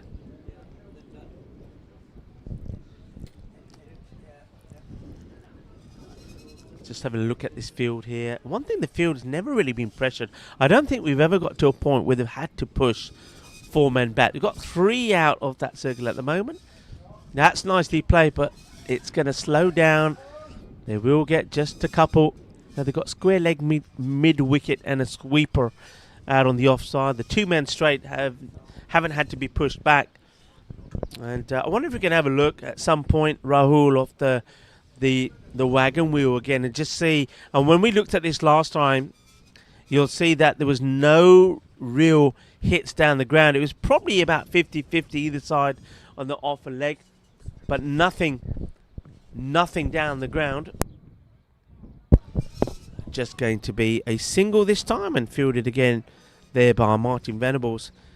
So that's one thing they haven't been able to do. But I think you have to give credit also to the bowlers. They just haven't pitched up, so haven't allowed them to hit down the ground. Oh, we will get that up there for you at some point. Right, that's up in the air. Fielder is there. And we'll just be a single. They don't even double up there. And a shot like that the last couple of days would definitely have gone to the boundary. But with the rain that we've had, it's got a little bit softer. So I still maintain that this score, 106 at the moment, probably yesterday, probably would have been about, I don't know, 20 more. But there's another one that will go. It's a wicket. Plays all the way around it. He's on the money. Chakade Patte and Peter Maddox, just for men, has taken the wicket, and he's not done it just for men. He's done it for his team as well, just for Kent. And it's the wicket. Look, I feel this could be a wicket that could work in the favour, perhaps, of Sussex. Perhaps the next batter, and it looks like it's Chris who's going in. Chris Ashuman. Let's see how he gets on. He's somebody who's been here before and got an interesting cap on, an interesting bucket cap as Chris. So that's what we were talking about there before. So you can see that it's pretty evenly spread, but there's not been too many shots down the ground. Remember that 1-4 was very straight down the ground, was very early on from Ian when he came down the track and hit a beautiful half volley for 4. But other than that, the bowlers have bowled well. They've bowled well on this track. They haven't overpitched. and they haven't been able to get the bowlers away. You can see that wind just picks up again there. Have a look at the flags. They're still standing though. They are still standing. 106 for 4.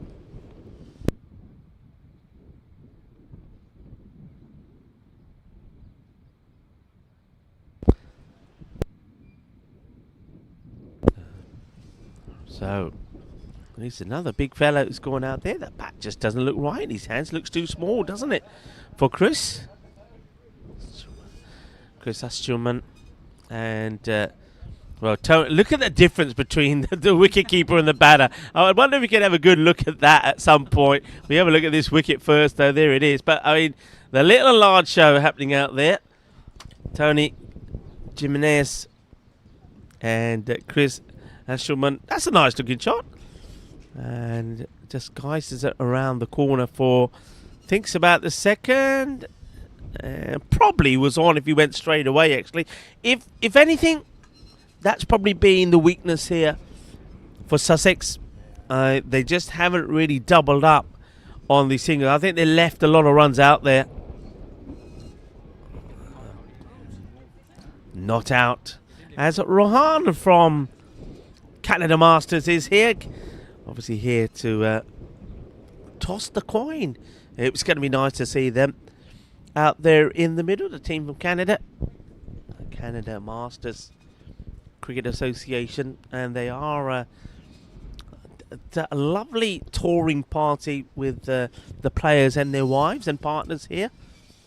And great to have them around. I think that was also the end of the over. It was indeed. So 23 overs now have been completed. 107 is what I can see there on the scoreboard. 107 for 4. Another wicket does depart there.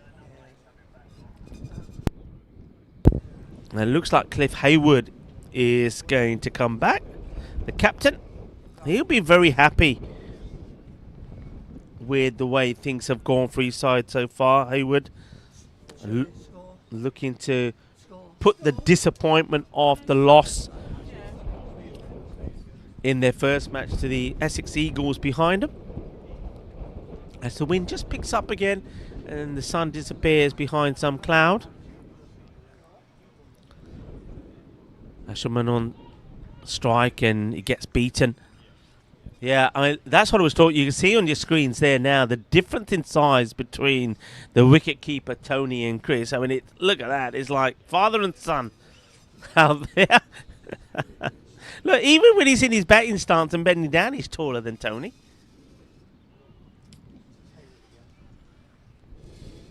Good bowling, good areas. And, also, Brooke went for 17 of 21. And that's in the air. And we'll go all the way. Bolle, Kinna, Sona, Shaka, Lagya. Well, that's more like it.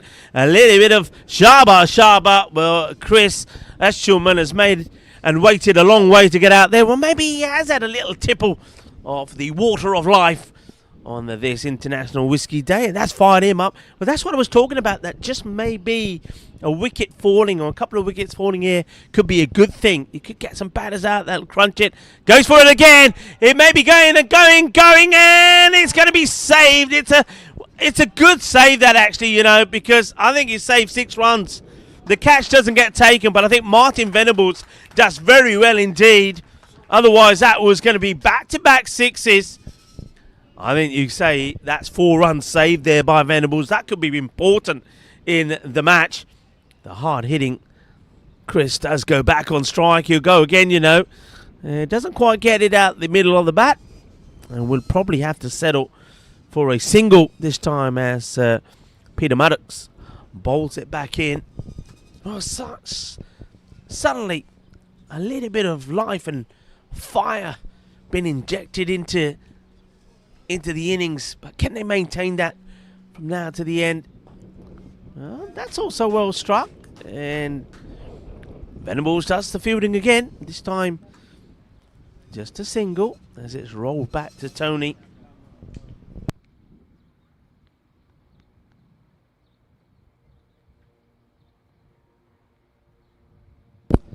Jacob saying, I love Canadians. Well, Jacob, you won't have to wait long before you see them. Hopefully you won't have to go to bed too early. Hello to Bob Polk as well. Nice to see so many people tuning in. And remember to like, and also do remember to tell your friends and tell your family, get them involved. I know we always have a lot of the other players tuning in and a lot of the partners tuning in. I know we've also seen family members of the players tuning in. Well, do get involved in the chat.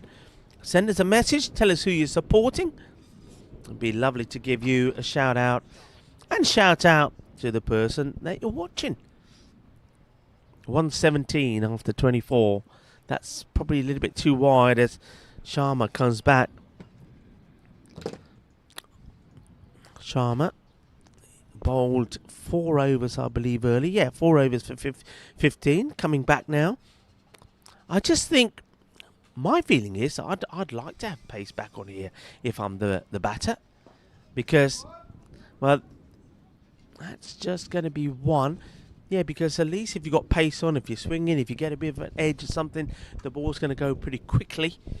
And if you get it right at the middle, like Chris Asjuman did, to hit that big 6 and almost, for the first time in the festival, made it back-to-back 6s, the pace will help.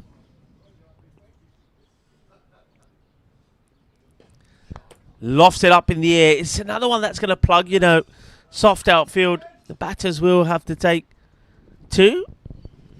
Asjuman's probably thinking, what do I have to do to get a boundary here?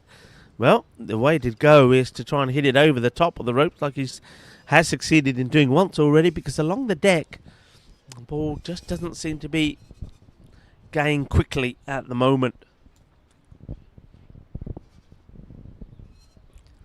Gets the bottom of the bat, doesn't really get good contact, will take a single. So a little bit of tiki-taka, but mixed in with the occasional boom. And it has been better, I will say, it has been better. They have managed to pick up the momentum. Remember, at one point I was saying the score, the way it was going, they were going about 4.5 and over with about 8 overs to go, was probably going to end up being around that 120 score. So they've got to that 120 already. Oh, I tell you what, if that hit the stumps, that probably would have been out, because the batter wasn't putting the bat down, was looking to plant the foot, and the foot was late. Rajan back to his mark. Good, lovely action as Rajan Sharma. Here he comes again. Nice, steady action. That's whipped away pretty well. Watch the spin. Well, forget it. It's going to go all the way. It's a second maximo from Chris Asjuman. What a lovely shot this was. Que guay, que genial, que grande. Ese golpe es muy dulce. Más dulce de tarta de chocolate. That's a beauty. It's a lovely shot. And just like that, maybe that 140 to 150 I was talking about may be back on the cards. And that's what I was talking about with pace coming back. Batters will like the pace. And Rajan is not a bad bowler, but if the batter connects, it's going to go just like this. Watch the spin on this. And, well, watch. Just going to be a single. He'll take that. Chris is doing a good job here. He's gone out there and he's got the acceleration going. End of the over. He moves to 20. The score moves to 130. 2 overs to go in the innings. So 130 for 4. Can they get a big finish here? Can they get 2 lots of 10? Finish on that 150. They'll be happy with that, Sussex, I think. Getting that acceleration. And remember what I said. The wicket going down. That wicket off Kevin Alterbrook just could have changed the balance of things. And I think it has, because the next batter's come out. And of course, it was Chris Asjuman, and he's got things moving. Now, there's that scorecard on your screen at the moment. And you can see just what an impact Chris Asjuman has had. It looks like Hayward Clip will bowl the penultimate over. They've got to go after him, of course. He's got to be careful that he doesn't overpitch. He did bowl a few full tosses. And now that Chris has seen the ball pretty well, that could be dangerous. 6. Boom. Shaka lagia kinna sona. Bully. There was no doubt about that. That was sweet out of the middle of that bat. Sweeter than a bowl of glab jamun. What a shot that was. He's absolutely hammered it. स्वाद आ गया आ shot देख के जिद्दां ना गुलाब जामुन दा स्वाद आ जांदा ना ओही स्वाद आया पूरा. Goes again. I don't think the fielder's going to stop this. He's not. There's going to be 4 more. 6 and 4. Hungry for more. And just like that, 130 in 2 balls goes to 140. And Chris Estuman, where has this man been? He should have come out a lot earlier, shouldn't he? That's another one that's been smashed away. Estuman, we did see him. He only batted once, actually, in the playoffs against Cheshire and scored 38 not out. So we know what he can do. And there's another one. Big, long, strong, boom, 6. And all of a sudden, the fireworks have started. Pataki Chalpe, ground the bit. Another 6, another shakka. And it's shakka time. Well, I know that the cannons, they are used to firing the cannons here in Malta. And this one probably just going to be a single. Good long barrier there from the fielder. I think he could have pushed it. Again, I'm still going to say this, even though they have managed to accelerate, running between the wickets hasn't been the best. I think when you got something like Chris hitting the ball so well, you've got to be thinking of getting back on strike, even if it means the non-striker Tham losing his wicket and sacrificing his wicket. Well, in the air, catching opportunity, and down it goes. Well, unlucky. Number 13, unlucky for some. And that was Neil Hackshaw, wasn't able to hold on to it.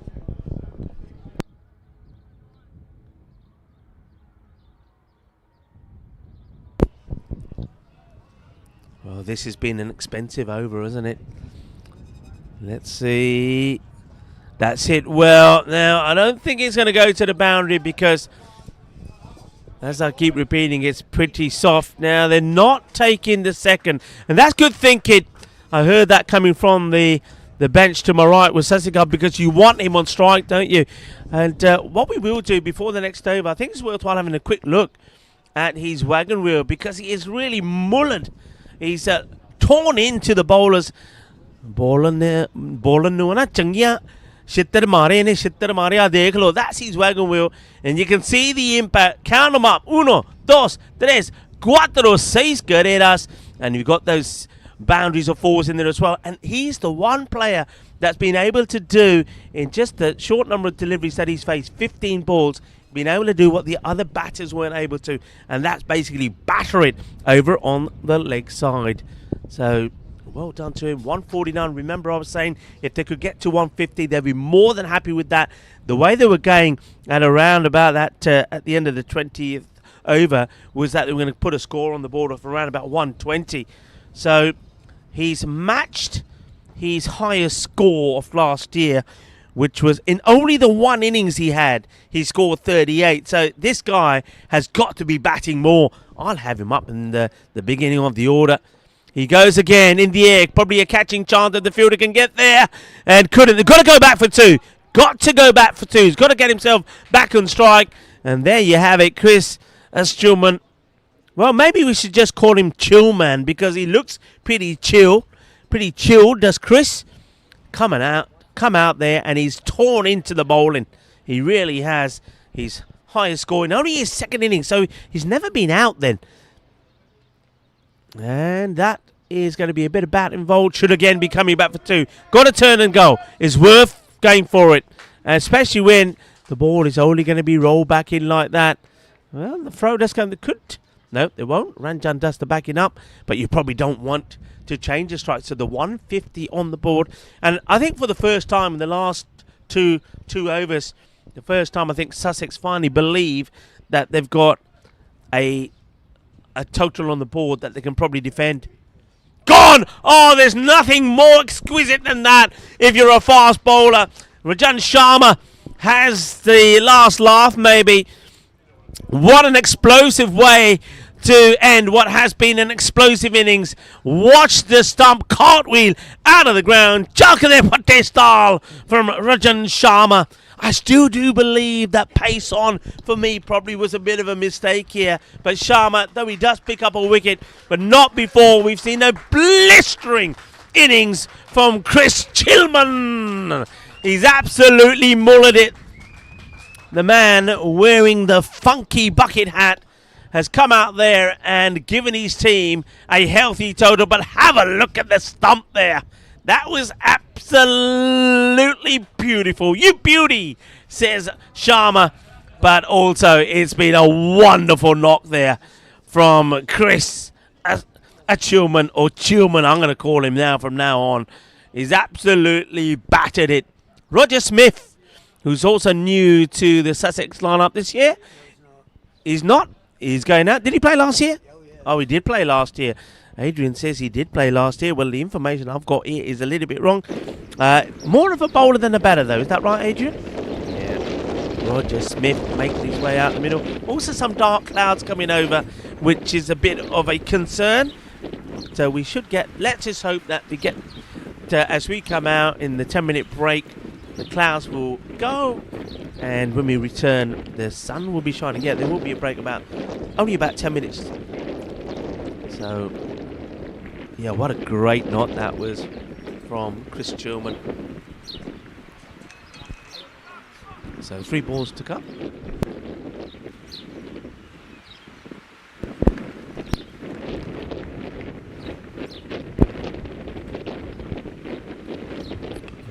It's flicked away. They want 2. No, I don't think they're going to get there. That's a good throw.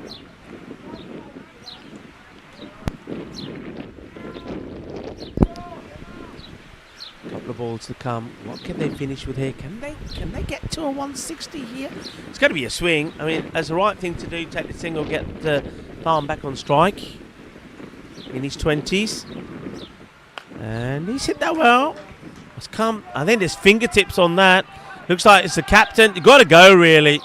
Oh, yeah. You can hear the Sussex followers with the... Oh, I don't think it would have made the 2. But what it would have done was kept Kevin Thumb on strike. Right, here we go. Sharma. That's hit pretty well. That could go all the way as well. I think it does. Manos. Arriba, arbitro. Porque eso es 6 carreras. And that 6 will take the score past the 160 mark. 161, 162 will be the target. Wow, what a finish. And Kevin Thumb smashes one over cow corner for 6 runs. And what a finish that is. That's quite exceptional. 161 it will be. Just remember that at the end of that 23rd over, the score was 107. So they've scored 50 runs, by my calculations, in 1, 2, 3, 4 overs. To be precise, 54 in 4, and that's what's got them to a healthy total. Remember, 27 overs, so we've seen scores going, teams going at this rate in the full quota of 30, so that's a good score. And it's the hard hitters there, the big men towards the end of the innings that did it. Chris, he hit 42 of 18, and Thumb, he did very well as well, especially with that 6 there at the end of his innings. He hit 23, and I think it's actually more than 23, because I haven't seen the 6 that's registered at the moment on his scorecard. What did he finish with there? 23. I wonder if that's right, because he didn't he? Wasn't it him who hit the 6 at the end? No. Or maybe it was Roger Smith. But anyway, the score is correct. I'm just not sure who hit that 6. But anyway, it's a good score. And you saw that scorecard there. A quick look at the bowling figures as well. 2 wickets there from Neil Hackshaw. He took 2 for 21. He bowled very well. Rajan Sharma finishes with 1 for 40. So his last 2 overs, a little bit expensive. And there was a wicket there also from Peter Maddox. I'm surprised that Peter Maddox. See, this is my thinking would have been I would have stuck with Peter rather than go with that pace attack from Rajan Sharma. Nothing against Rajan Sharma. I think he's a very good bowler. I just think towards the end of the innings, and especially if you look at the way that most of the innings went, that the batters weren't able to go after the slower bowlers because of the extra bounce. So maybe a bit of a technical error there.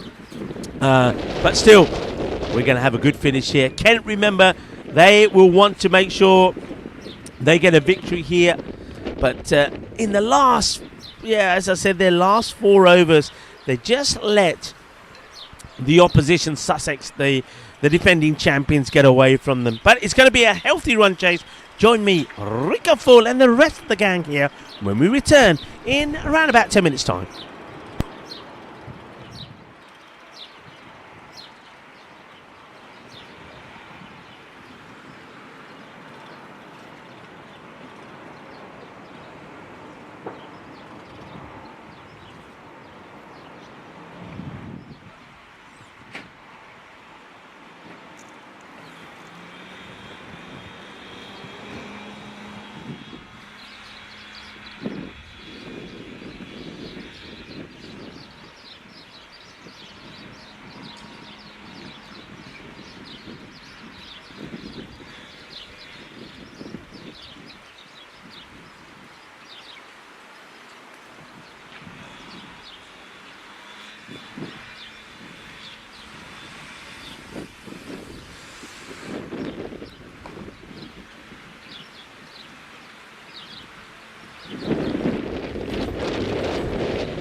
Hello, cricket lovers, and welcome back on a very exciting, bubbly and jolly day here in Malta. And we certainly had a thrilling finish to the first innings there of Sussex in this match. Remember, match number 5 of this Malta Seniors Cricket Festival. And of course, it's day 3 of action as well. And we've been treated to a blistering finish to that innings with 54 runs coming off the last 4 overs, which have got, I feel, Sussex now to a pretty decent score in their 27 overs. So just to recap, it will be 27 overs aside. I'm Rico Full, and I'm joined here in the hub by Shirley, by Adrian, Rahul, Kenneth, and Sam. And Ankit every so often does pop in as well. Ankit, though, is sitting in the naughty chair because he told us a bit earlier that he has his whiskey with some pop. And I was also told that I didn't really, well, before the players start, talk to Shirley about whether she's a whiskey drinker or not. Shirley? No, I'm a gin girl. Sorry, I don't like whiskey. Shirley saying she's a gin girl, don't like whiskey. Now, I know why you're a gin girl, because you spend a lot of time not far from where I am in Spain. Tell us where you like to go. I love to go to Santa Pola, which is not far from Elche, and Torrevieja, and we've got lovely friends who live out there, and we go there for long weekends as many times as we can. Well, look, why don't you give them a shout out, because it looks like we're still not ready to start here. So Mike and Karen Halsey. Well, there you go. And yeah, Santa Pola is literally 20 minutes on the old N332. 20 minutes from where you are, and that's Torrevieja. So next time you're out there, you'll have to send me a message, and we can get together and have some gin and tonics. Wouldn't that be great? Some gin. Are you normal gin? Or are you Adrian is trying to do his work and make Shirley work. Me and Shirley don't want to work at the moment. Now, are you pink gin or normal gin? Oh, any gin. Any gin? Nah. Oh, rhubarb gin. Yeah. Oh, yeah. We'll talk later. Ooh, that was a bit of Frankie Howard there from you. Oh, yeah. Ooh, ah. Ooh, ah. All right. All right, Adrian. Go on. You can now talk. Gin and tonics. Yeah. Look, I have to admit, I know we should talk cricket here first, shouldn't we? Because we are about to start. So it looks like the opening batters are out there, and if it's as I see on the screen, that I now have a screen, thanks to Kenneth and Rahul, it's Hayward and Tony Jimenez. But it's not right, of course. So is Peter Newman facing the first? So Peter Newman is first. You see, they give me a screen but put the wrong information on it. What, Rahul? What are you up to, Rahul? See, that's what happens, folks. That's what happens when you have plant-based food. Plants do not do anything for the brain. You need meat. You need protein. You don't eat grass and dandelions, do you? What's that going to do for you? Anyway, we are getting ready to go. And look, I've got nothing against vegetarians. If you are a vegetarian, then you got to have your dal, makhani di dal, saag, spinach, lentils. Yeah, what else? And chana aloo, yeah, chickpeas and potato. We're off. Mushroom pasta. And so the first runs on the very first ball. So runs on the board. So yeah, we're having all sorts of conversation today, and you can join in wherever you are tuning in from around the world as well. We're loving your company.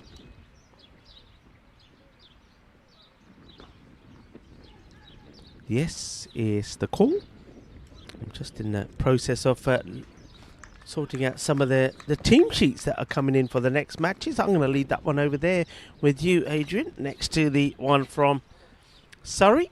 Yeah, the next match, of course, is the Canada Masters Cricket Association. Their first time here against Surrey. But before that, of course, I think we're going to have a very exciting run chase here. As the two openers, Newman and Ranjan, get going. Ranjan, yeah, he opens the bowling and the batting. He was out pretty cheaply against the Essex Eagles. He went for an ambitious hoik across the line on that day, and he got a top edge, and he was caught, and you can see he was pretty distraught and at the same pretty disgusted with himself for getting out that way. So he's looking to show us what he can do what he normally does with the bat. And that one beats the off peg, and it's Kevin Tharm that makes the thought. Tharm, by the way, good finish from him in that last match, but I think I credited him with a 6 when actually it wasn't him. It was the last batter that came in and absolutely banged one for a big one, and that was Roger Smith.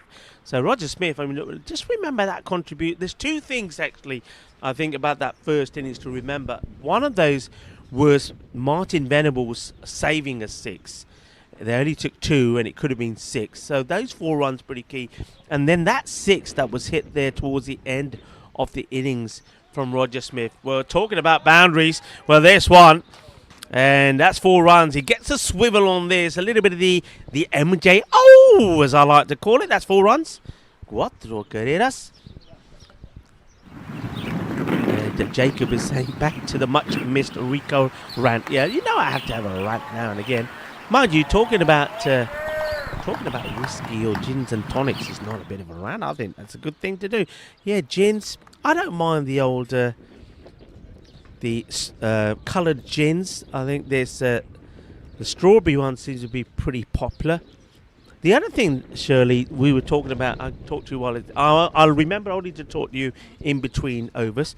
The other thing about gin, of course, is now you have all of the different flavoured tonics. Now. Yeah, Shirley's going, you know what I'm doing? I'm tormenting Shirley here. I'm talking about gin, and she's like, So, first over is complete.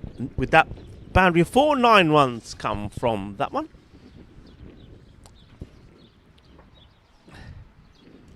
Yeah, a lot of flavoured tonics now which have come on the market.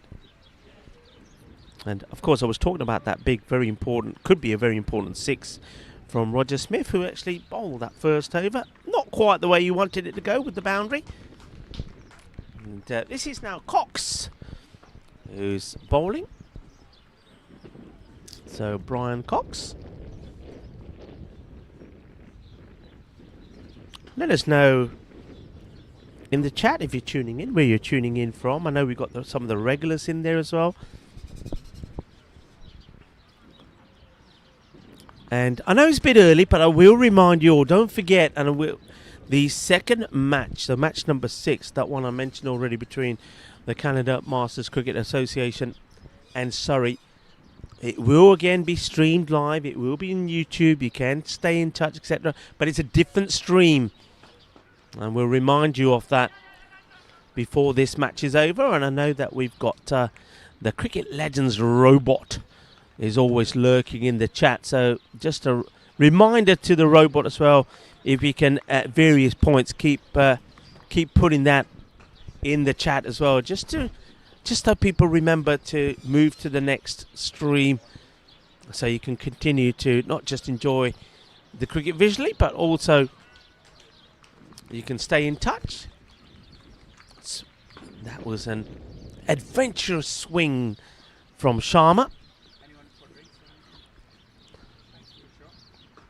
Swing and a miss. Remember, Sharma has got that one boundary to his name. And, looking to hit a few more. You can see he's looking to take on the infielders. That's tossed up. A good flurry of the bat. Now this is going to be a good test of the outfield. I think the ball is going to win the battle. Yes, only just.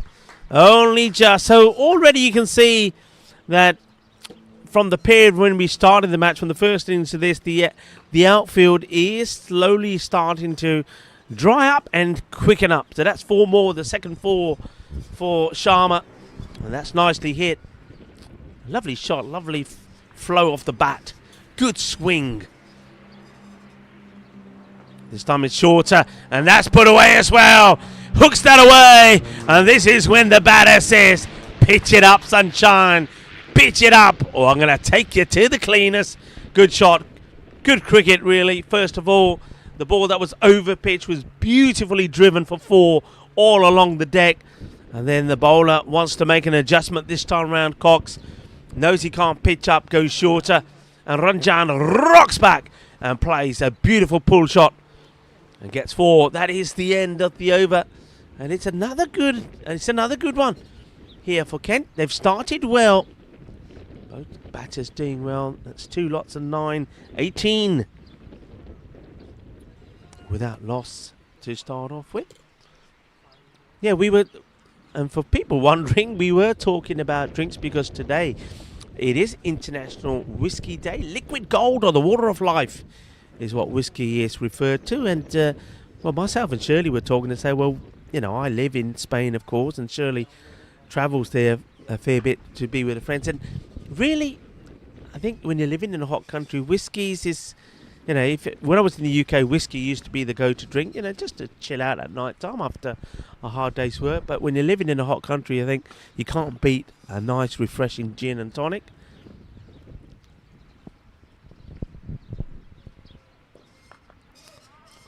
Big stride into that one, and a big shot of no from Peter Newman.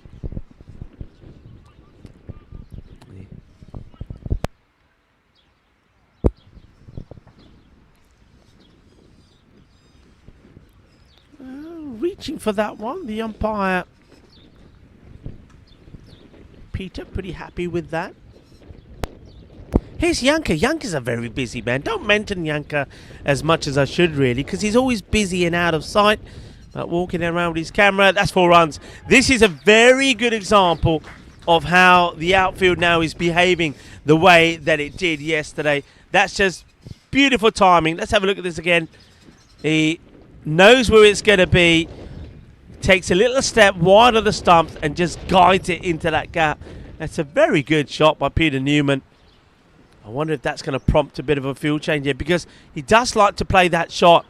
I wonder if they want to push that the backward point on the boundary. Well, they certainly have moved him further back. So that is Alan Wyatt, who, remember, is normally behind the stump. Oh, that could be a mistake here. He could be in trouble, but it's not a good throw. It's not a good throw. Well, Rajan Sharma, I think that's misjudgment from him. Never go on a misfield. Well, most of these players are in between 60 and 70 and more. They should know that by now, the old saying in the game. They went on the misfield, and it could have been disastrous for Sharma and Kent, but he survives. The throw wasn't a good one. The ball that follows is a good one. So Roger Smith did come here, as I was corrected by Adrian last year. Took 5 wickets. And an economy rate of just 3.3. His best bowling figures were 3 for 27, and that was against Surrey. So did go for 9 in the first, which is not normal. And he's also gone for a boundary in this one as well. There's some changes now. What's the change? Little changes being made as that over's come to an end before we get the start of this one from Cox. I think there might be, yeah, they're just making some little movements in the field, switching players around. It looks like Alan Wyatt, and I know probably why they've done this. Wyatt, don't forget, the reason why he's not keeping is he did break his finger, so he's out there in the field. But remember, they probably want to try and keep him pretty well protected. Though having said that, on the boundary at square legs, probably not too much protection. That one goes through at a good speed to the keeper. Adrian is saying he thinks he's there because he's a good fielder, so they're not trying to. They're putting him where they think the ball's going to go. So maybe that finger is not going to trouble him that much. We'll have to wait and see. Cox again, and just wide off the fielder in the gap actually, and certainly making the most. The 2 batters off the outfield, which is a lot quicker and slicker now, isn't it? So that's going to be a nice 2 taken, as that one just pushes onto that. That's Newman. Newman, after hitting that boundary, is now starting to find his rhythm. The timing is there now.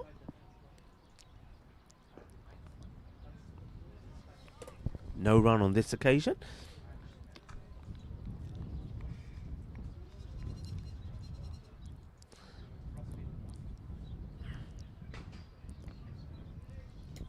Vinny Sanders saying Rico's grumpy rants, always a highlight. Yeah, I had that rant about the measures you get at some of the the bars and restaurants outside of Spain. You've got to do it the Spanish way. And a lot of people will probably say, is that why Spain, it's always mañana, mañana, because the drinks measures are so big that they don't wake up on time? Maybe. But hey, who's complaining? Big drinks and siestas. That's the way to go.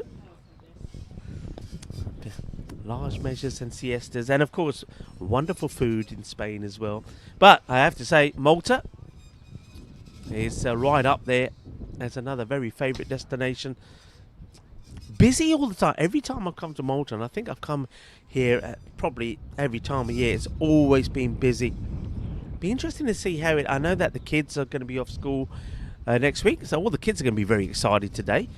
Last day at school, got some holidays coming up, and I know that very religious country is Malta. Already, I can see all the lights up ready for Easter. They must have some parades. He's going to get lucky here. I think it's not the right shot to play here, and he knows it. It's a short delivery, and he's going to play this on the offside when really he should have been rocking back and looking to pull that on the leg side. And he's fortunate that he hasn't got more of that, because I think the fielder who's out on the offside boundary, if that was hit better, it would have been a catching opportunity. I think that's probably Osbrook who's out there. That one's going to squeeze past Chris Chillman. Now he's named by me because he's looks very chilled with his bucket. It's kind of an orange number on his head, the bucket and bucket hat, and also he batted very well, didn't he? Made big impact in this match.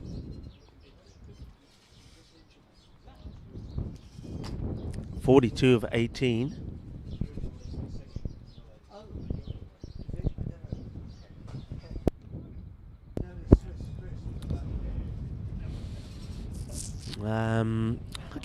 I'd like to tell you things that happen on this day, as there's a bit of discussion going on right now as the over comes to an end. Score moves to 29, going at a good rate at the moment here, and I think maybe Sussex probably thinking we may want to make a change early with the bowling, give somebody else a go, but not yet though. Going to continue with Smith. Good shot, 4 runs. Really good shot. Short, too short. Had the width. Ball short, Siggy. Had time to get into position. Here it is again. Short, wide, well hit. 4 runs. Does like that shot. And when he plays it right, it looks pretty impressive. Have a look at this again. Just look at that lovely shot. A bit of the old Carl Hooper about him with that hat on as well. And now he's almost goes onto his own stumps there. Doesn't like to shy away from a challenge, does he, Sharma? He wants to play his shots. Just gets tucked up a little bit there. I can hear some yodeling. Who's yodeling there? Chris, is it? Oh, hang on a minute. What's the umpire going to call here? I think that might be... yeah, it's going to be wides. A couple of wides there. Not a good delivery. So, Roger Smith not maintaining quite the economy rate that he was showing last time. That one's played over the top. It'll just be a single.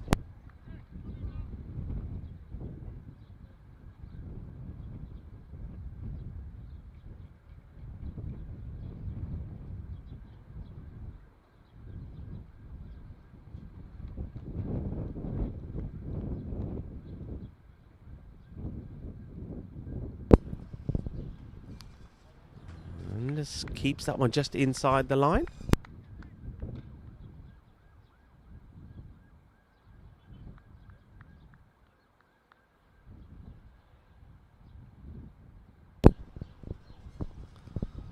Well, that one might be... No, it's all right. This is how he got his boundary earlier, Peter Newman. But they have put the fielder back slightly. That, of course, is Alan Wyatt. See, he goes there again, and well, not good enough to stop it. So, I think looking at this, my feeling is I called it really, didn't I? That's where he hit his earlier boundary. That's where he's looking to go, and I think if that's the areas the bowler's going to bowl, then give him the protection. So he's not going to hit the ball when the ball's been put in that area outside, wide outside the off, and just sneaking it inside the line. He's not going to pull or hook that. So you don't need a player on the boundary on the leg side. I think you need to push your backward point back to patrol that boundary. You could even have backward point and point because he's looking to dab that. So I think that's something that you need to think about, that fielding change. But there is another boundary at the end of the over. It takes the score to 41 off 5. So another good over. Not looking to make any changes just yet. I'm a little bit surprised by that. It's good delivery. Got to get some dots in here.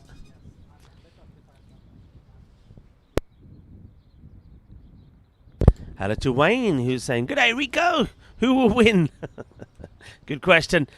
I don't really know. At the moment, it's a very positive start from Kent. Well, that was a hoik. That was a hoik. And if you ever wanted to see a number 11 shot, this is it.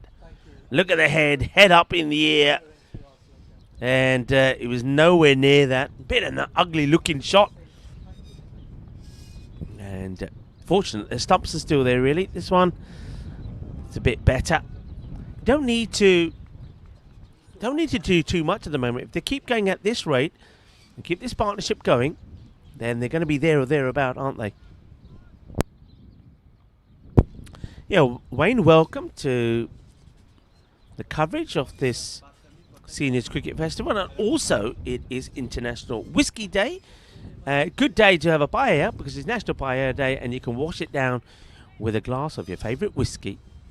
And we've been talking about your favourites. Jameson, I think Jameson at the moment is a winner, though there were some Scott whiskies that were mentioned as well. And if you have a favourite, do let us know. Me and Kenneth, when we sit for drink, it's Amrut. Middleton, Scottish. Hey, what about? Yeah, we could. I mean, we all know like some of the favourites. I mean, Jameson's I've mentioned. There's other brands there as well. What about some that people don't know? I mean, I know that whenever my father used to have a special celebration or something, because all my uncles were, well, I would say probably my aunts as well, but they were all whiskey drinkers, and they like Dimple. They like Dimple, and Dimple used to come in a really nice bottle as well. So the Dimple brand. Of course, then you got the famous ones like Glenfiddich. Redbreast. Ooh, I've never heard of that one. Redbreast. Okay. Wayne, what do you reckon? Any favourite whiskey? And Kit, any others that come to mind? So, which was that one you were saying? Amrut. That's Oh yeah, Amrut. Mind you, some of these whiskies, especially when you go through duty frees, some of them are a fair bit of money as well. Fair bit of money. Rahul is googling now.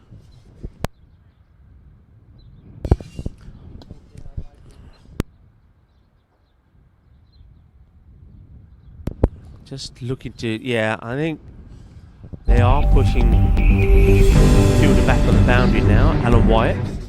I still don't think I would still have a normal point in as well to Newman.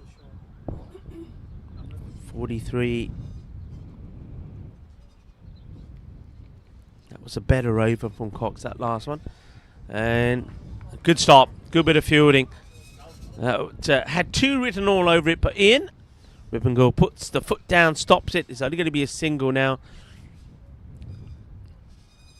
I think the other issue here at the moment for Sussex in this partnership between these two batters is that 2 batters have got 2 very different styles. More on that after this delivery. Up in the air, and that's probably going to go all the way. It will. Balle.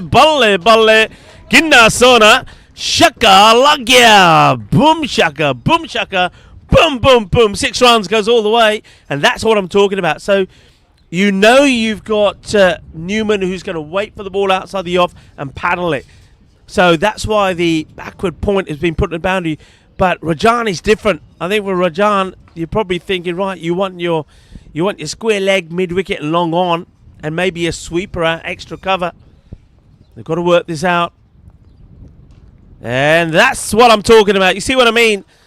If long on is back there, he's there looking to catch that. That's going to be another 4. Well, we've had this before. 6 and 4, hungry for more. And Rajan Sharma, he certainly is showing what he's capable of, as a 50 has been registered now on the scoreboard. So Sussex need to break this partnership, and they need to break it quickly. 27 becomes 31 for Sharma, 21 to Newman. That's a better delivery. It's more Yorker length. It's the throw, and it's well stopped behind the stumps there by Kevin Tharm as that one comes off the pitch, and he has to really stop it with his chest. Wayne is saying he's not a big drinker.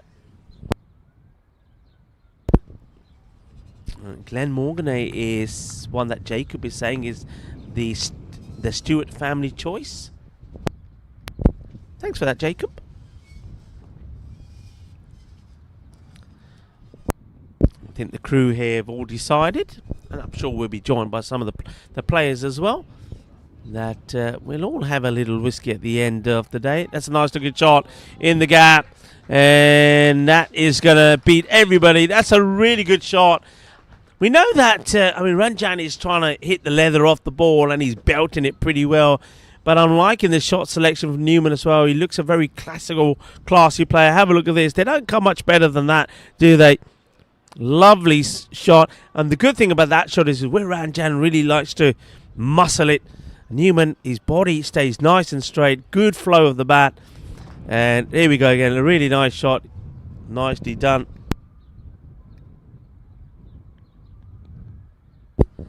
Nicely done.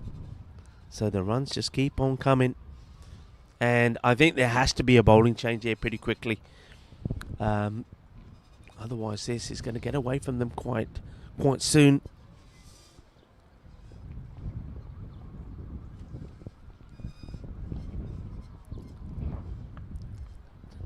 Played away. This time will just be a single.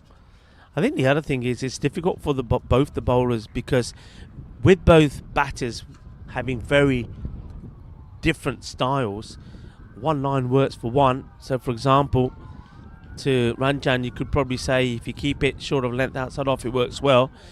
Whereas Newman is very good with that line. Ranjan likes it short, Newman probably not. We haven't seen Newman pull a hook yet. That's pitched up. That's another nice shot, and that's going to be 4 more. This is classy. It really is. The stroke play from Newman is delightful to watch.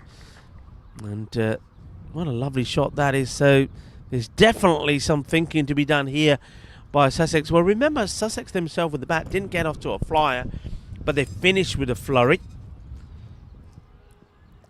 Kent, they're starting with a flurry. And at the moment, Sussex need to find a way to stop the flow. Good call. Good batting. Sensible batting. Keeping it simple. Keeping it smart. Put away the bad ball, or if it's there, go for your shot. If it's not, take the single. Maybe at some point, Rahul, we can just show how this partnership has gone and how the shot selection of the batters, and that's a great shot. Shot of the day, I think this one is. That is a lovely hit. Just bounces before the rope for 4, but that was such a good shot. The anticipation was beautiful. It gets low, and the execution was just great, and it's not that far off from bringing 6 runs. I think we get a chance to see it again here. It was such a good shot. Really well played. No answer to this onslaught at the moment. Slow delivery. And, well, I said no answer. It's worth trying something different. And it was the old slow delivery. They don't come out of the hand any slower than that. And Sharma went for the big shot, completely misses it. Remember, you can have 4 back. I don't quite understand why they haven't put 4 back. I don't know why long on is not back really to Sharma. And that's why, because that's where he likes to hit it. So might be stopped. They should be coming back for 2. And they're not going to come back for 2, actually. They'll take the single putt. The field's not right here. And I think the captain, Mick Brazil, has got to change that. I think he's got to make several changes to the field and also changes to the bowlers, because that's 70 up already. And it's just 8 overs complete. Let's have a look at how these runs have been scored as well, because this partnership has been good, and I believe they've scored on every part of the ground. And there you go. That shows you the story and the combination of the 2 batters. And of course, you had that the big 6 in there as well. That tells you the story, doesn't it? They've made it hard work. There's the partnership between the 2. So, what's the answer? Maybe the answer is to really take the pace right off. And maybe with someone like Ranjan, he likes to come down, try to see if you can catch him out of his crease. 70 after 8 overs. The over by over scores. So it started with 9, 9, 5, 6, 12 to 16.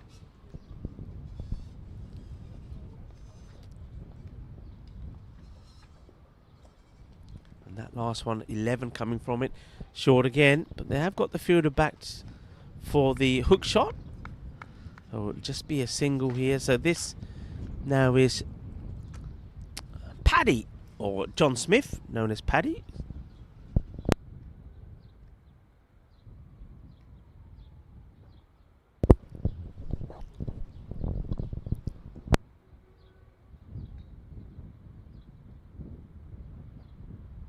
Wayne also saying that they need to think about the changing here in the field. So once again here now to Newman, they have got the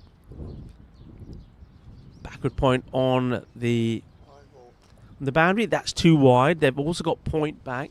They've got square leg behind square on the boundary.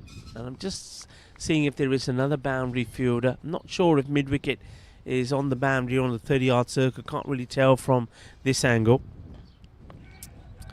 So yeah, see, that's better. They've got the point back as well. So that's Kevin, also Brooke, who does the fielding. Now, this is what I'm interested in, see if they do now push back long on to Sharma, who's on 39. The thing about Sharma also is both his batters, actually, though they're scoring well and they've got good score on the board, they're not using too many balls either. So it's not like you're saying, oh, I think that could have been a chance here. I don't think we'll see a signal from the umpire. I think that's an edge that's caught the gloves and out. It's not an easy chance, but you have to say it's an opportunity. We're probably not going to get a chance to see it again because there's not much time in between deliveries. That's that short one. It's been played away. It could get 2 here quite comfortably if they want it, and they will take it. So 2 more runs. The score keeps ticking away. 2 more to come in this one from John Smith's over. Sussex, they've been made to work hard here. The defending champions. That's a better delivery. We haven't seen too many in that length, and it probably is fair to say that probably for 24 overs, the bowling and the length that was bowled by Kent was perfect. It's just those last 4 overs where 54 runs came from. Whereas I think the length, if you look at the lengths that's been bowled by Sussex, it's not been right. They've allowed, it's not been consistent enough. It's been a bit difficult perhaps for Mick Brazil, the captain, to set the right field. Mick Brazil actually was telling me his wife is from Malta, and he he told me when he asked for his wife's hand in marriage, he had to make the journey to Malta to go and see his wife's father. And he was telling me about the test. And the test was that after being made to drink 2 pints of beer, his father didn't drink, by the way, so he had to drink 2 pints of beer. And then he was asked to move some furniture around, and so it was the test of could he handle his beer. And then was he strong enough? He moved things around. And then after the test, and because he was all right, they were best of buddies. And they don't do it like that anymore, do they?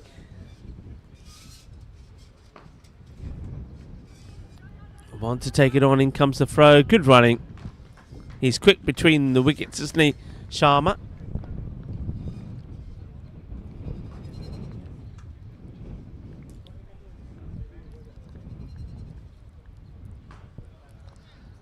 Needing a breakthrough. Getting a little bit quiet in the field as well. Sussex, I think they know they're under pressure here. Just starting to realise just how important that wicket that the Eagles took early of Ranjan, how important that was, because he's certainly starting to show how dangerous he is. The other noticeable thing perhaps, and it's probably the first time we've seen this too, whereas all the other teams we've seen up to date, the wicket-keeper's been keen to stand up and they've all done a good job. And maybe with Wyatt not keeping because of that injury to his hand, they've got another keeper, Kevin Tharman. I think really you probably would want to be standing up. You can. That's another one whipped away. And it's, well, I can't see what's happened over there. There's lots of oohs and ahs. I think it will get saved. I don't know. I'm totally blinded by what happened there, because we also had to move deeper into the hub because the rain was coming in earlier. So I think that was just a bit of a fumble and stop there on the boundary. 2 runs. Hit that well though.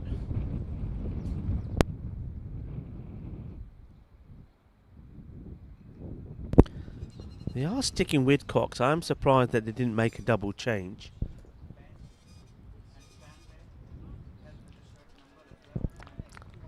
Few people have said, and I would back them up, though Sharma has batted very well, I think he is one of those batters that likes to try and hit the ball sometimes too hard and he loses his shape, and that's a good example of that actually.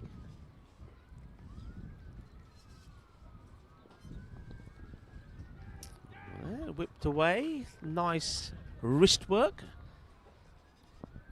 And a single gets taken, Ranjan gets to the other end, it kind of drops the bat, he's into the 40s. Over gets called. Cox gets that one. It's not the worst. 5 runs coming off that. 81 without loss. Drinks break will come at the end of the 14th over, or maybe just before it if the wicket will fall. So looking for a breakthrough, looking for a way, and it looks like I wonder if the lid is being taken on, so whether we will have the... No, I thought for a moment I did see a helmet being shown. It looks like there's a change here. It looks like one of the fielders, looks like Brian Cox is coming off here, having probably now that's the end of his spell. Cox comes off, the 12th goes onto the field of play, and this is where I think the scorers and the match referee will make a little note of the time, because while Brian Cox is off, he can't, when he does come back, he can't bowl straight away. So remember, he's bowled 5 overs. 2 bowlers can bowl 6. It might be him. Don't know. He certainly bowled okay. Oh, it's a big swing. Fortune favours the brave, they say, and that was a little bit of suerte. Una buena suerte for Sharma. Gets a little bit of luck as he swings hard there.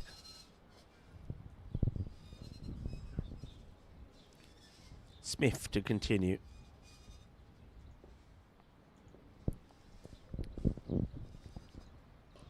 No ball called now. What is this being called for? There's a no ball called.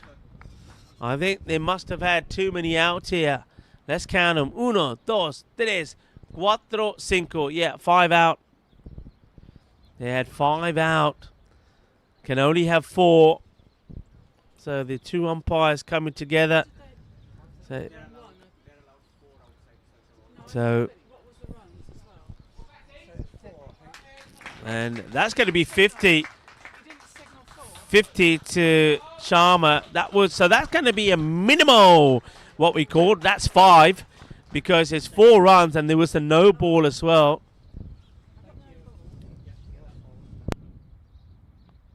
So ball goes for 4. No ball. Free hit. Sharma gets 50 and he's scored that 50 pretty quickly as well.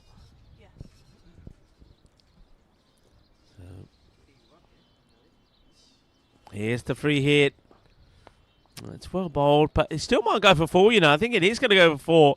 Look at the difference half an hour makes. Remember, this is where Sussex are looking at each other. Well, when we were hitting it, they said the ball wasn't going to the boundary. They got better bats than us. It's not the bats, guys. It's the weather. The outfield has dried up, and the ball is now racing along the surface. Those were going just for singles or 2s.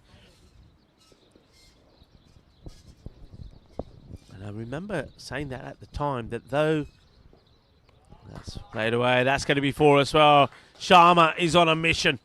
He is on a mission, isn't he? Boundary after boundary. Jabardast batting from Rajan Sharma. बहुत अच्छी batting कर रहा था. चंगे छक्के मार रहा, चौके मार रहा. Timing अच्छी है. Positioning बहुत अच्छी है. आते थल्ले तो लम्मा पै गया पर कोई मसला नहीं. कई बारी rest भी चाहिए ना. Doesn't quite get that one out the middle, and we'll take a single. But the damage in the over has already been done.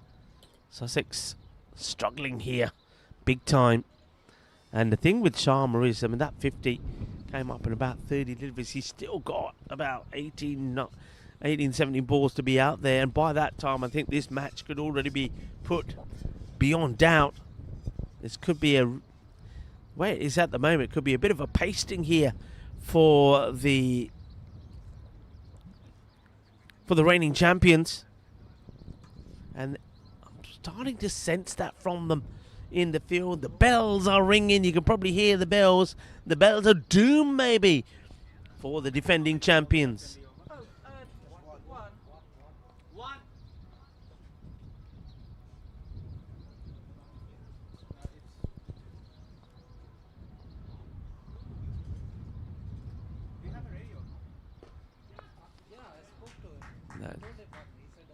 Just going to be a single, and also the end of the over, and it's another expensive one. Score almost now on the 100, just one shy of it. 11 overs completed, 99, and Sussex, you can see their captain Brian Cox talking to some of the other key players around him, saying, guys, we got to get a wicket here pretty quickly, otherwise this is going to be pretty easy.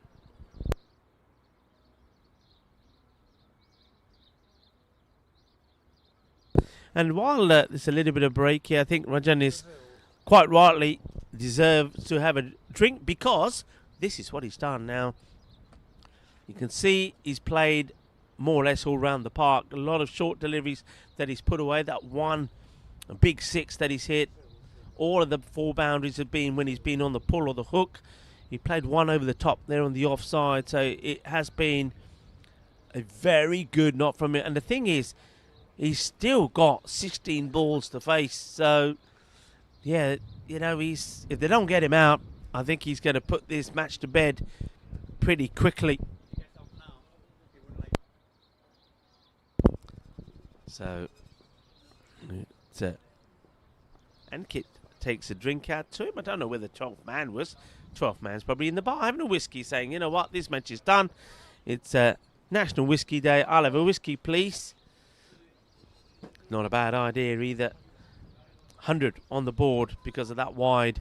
And remember, for those that are wondering, wide balls and no balls do not count as part of the 50 balls faced for the batter.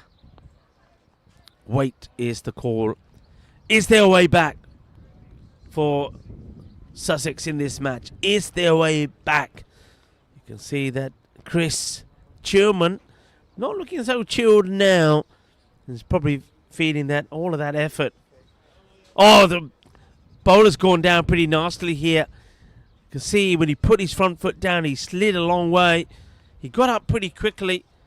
That's the captain who's come on to bowl. So they have changed the bowling. It's Mick Brazil who's bowling. And he could have done himself an injury there.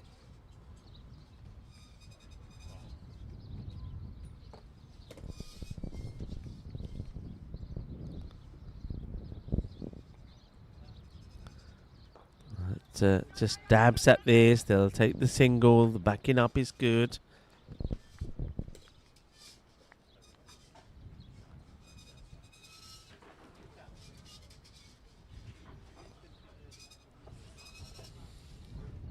Can the captain get the breakthrough? Sharma, 61. Smashed. Gone. 6. Big. That goes all the way. Yep. Put them up like you just don't care. The umpire, Mike. Really good hit. It was in the slot, wasn't it? And he gives it the full Monty. Lovely jubbly. Sweet out in the middle. Here we go. Boom. Shakalagya. Going, gone. Goes the distance. What a lovely strike. Right out of the meat of the bat. That one's a little bit fuller. And good alertness there from Newman. Brazil makes the stop, and if Newman had overcommitted, he was in danger maybe of being run out by the captain. Similar length, but this time goes for a, that's when Ranjan sometimes loses his shape. See the shot he played earlier, kept his body nice and still, whereas that one he's gone for power, hasn't he? That's when he loses his shape slightly, takes his eye off the ball and misses out on it. Mind you, can't be too critical to a man who's on 67. 108 without loss. Now remember that Kent did go down to the Essex Eagles by 60 runs, 176 to 116. So that would have given them a bit of a deficit there on the net run rate, which could be important depending on which pool you go into after these group matches. Now this is if things keep going this way, this is going to be a great opportunity for them to not just get a win against the defending champions, but also to improve their net run rate.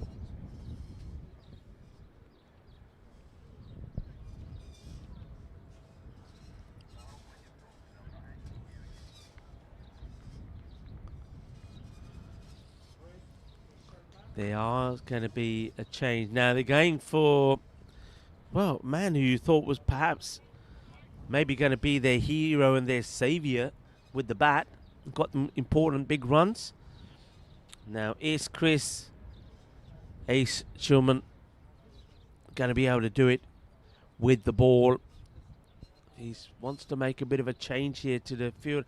I think it's interesting that he's wanting Alan Wyatt to actually come in and not go back. Because we know that Newman likes to play in this area. Take the single, the fielding gets done there by Kevin. Also Brooks. So, all right, let's see how things go here now. So they have taken, looks like the pace off the ball. I think, personally, maybe this is something I would have tried a bit earlier with the bit of the real slow stuff. Because let's see how Sharma goes. He's seen the ball well, though, isn't he? take that pace off a bit. They are pushing long on back. Long on, mid-wicket, square leg are back, and the point fielder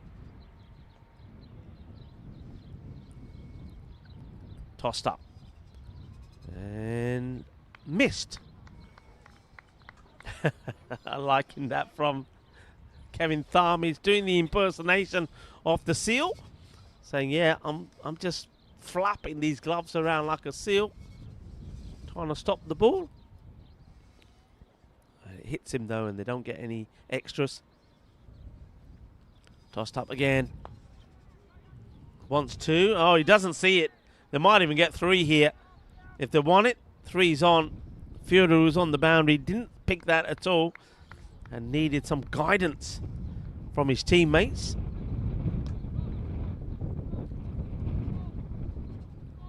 They settle for two. Nelson on the scoreboard. Will the dreaded Nelson help Sussex? No. It goes right the way back, doesn't he? I think every time he plays that shot, he's so close to going back onto his own stumps. Sharma. I think we've seen the highest individual score now of this festival from Sharma. We've seen a few 50s, but he's going into territory, or in territory that other batters have not gone, and he's still got time to go even bigger. Still got 8 balls that he can face. Gone. Get the breakthrough, and it is the slow stuff that does the trick. Chillman is the man. Who are you going to call? The Chillman. Chris Chillman. Could he be the one who makes the difference in the match? Scored that very fine 42 of 18 deliveries, and now they finally break this partnership. A partnership that was worth 112 runs. Well batted. So Pete Newman, and he gets very deservedly a good round of applause. Yeah, well batted indeed, and a very good partnership. 37.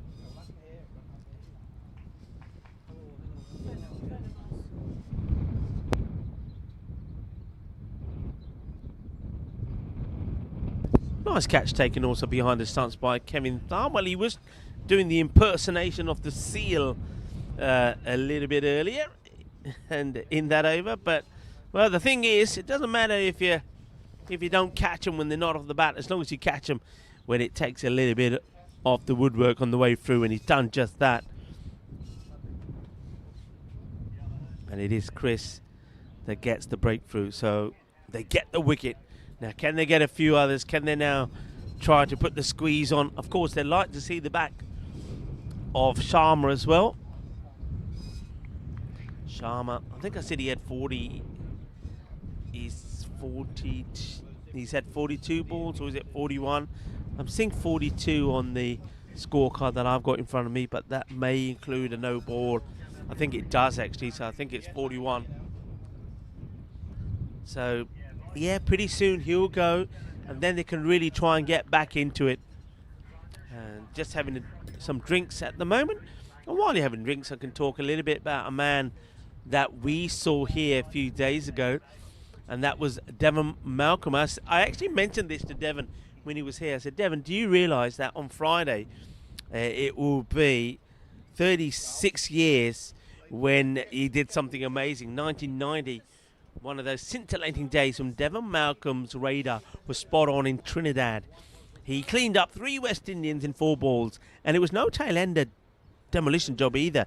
Desmond Haynes, Carlisle Best, Def Dujon were his victims. Malcolm took 10 wickets in that match to make it 15 in 2 games. And when the West Indies closed the 4th day on 284 for 9, it was a lead of only 145.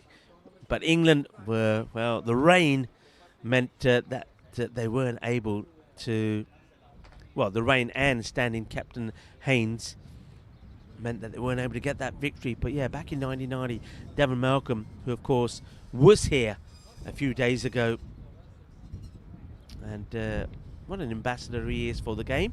That is the over. And you can see now Sussex just trying to G themselves up and saying, hey guys, come on.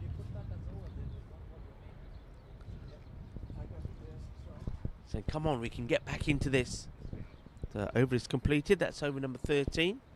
And it was Chris who gets that breakthrough. How important could that be?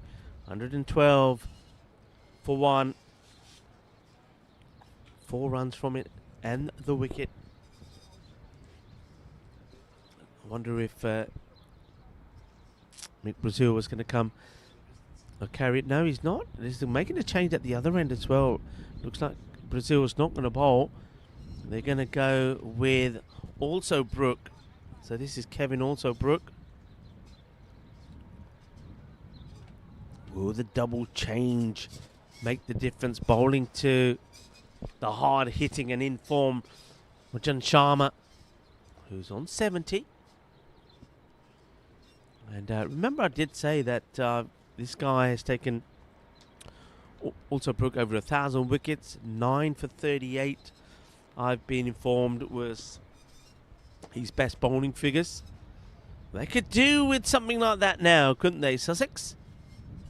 Well, they say that champions, when you are the champions, you can make things happen even when the chips are down. And that's exactly what they're looking to do here. Ooh, gets a bit of the bat there. Going for the slog sweep, looking at this. The boundary on the leg side, which has got a square leg back. But once again, quite surprisingly, no mid-wicket. It really doesn't make much sense to me here. Oh, hang on a minute.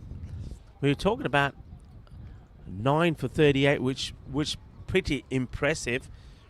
And Adrian, who's the scorer here with me, he's just whispered something in my ear, which is pretty impressive. And I'm not going to tell you what he told me. I'll get him to tell us. So.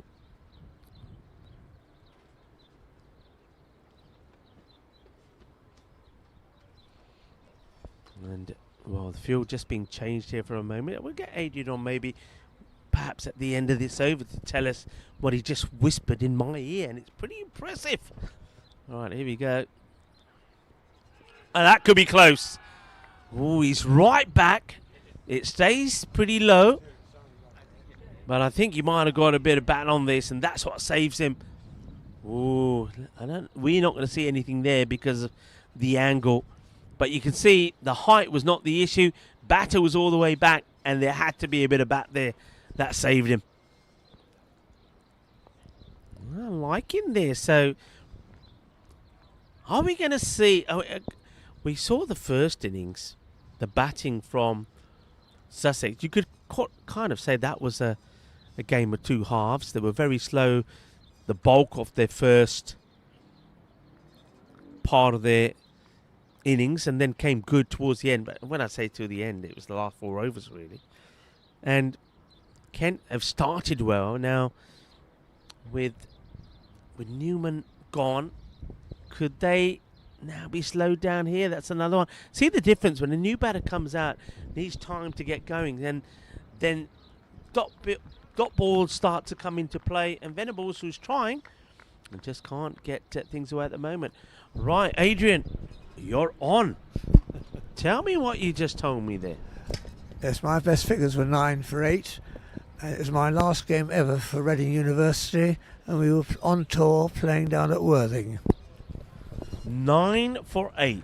And I was never in the hunt for 10 because the other wicket went down either first or second. Well, that's quite amazing. Of course, it was only yesterday that I was asked the question about my best bowling figures, and I've taken 9 as well.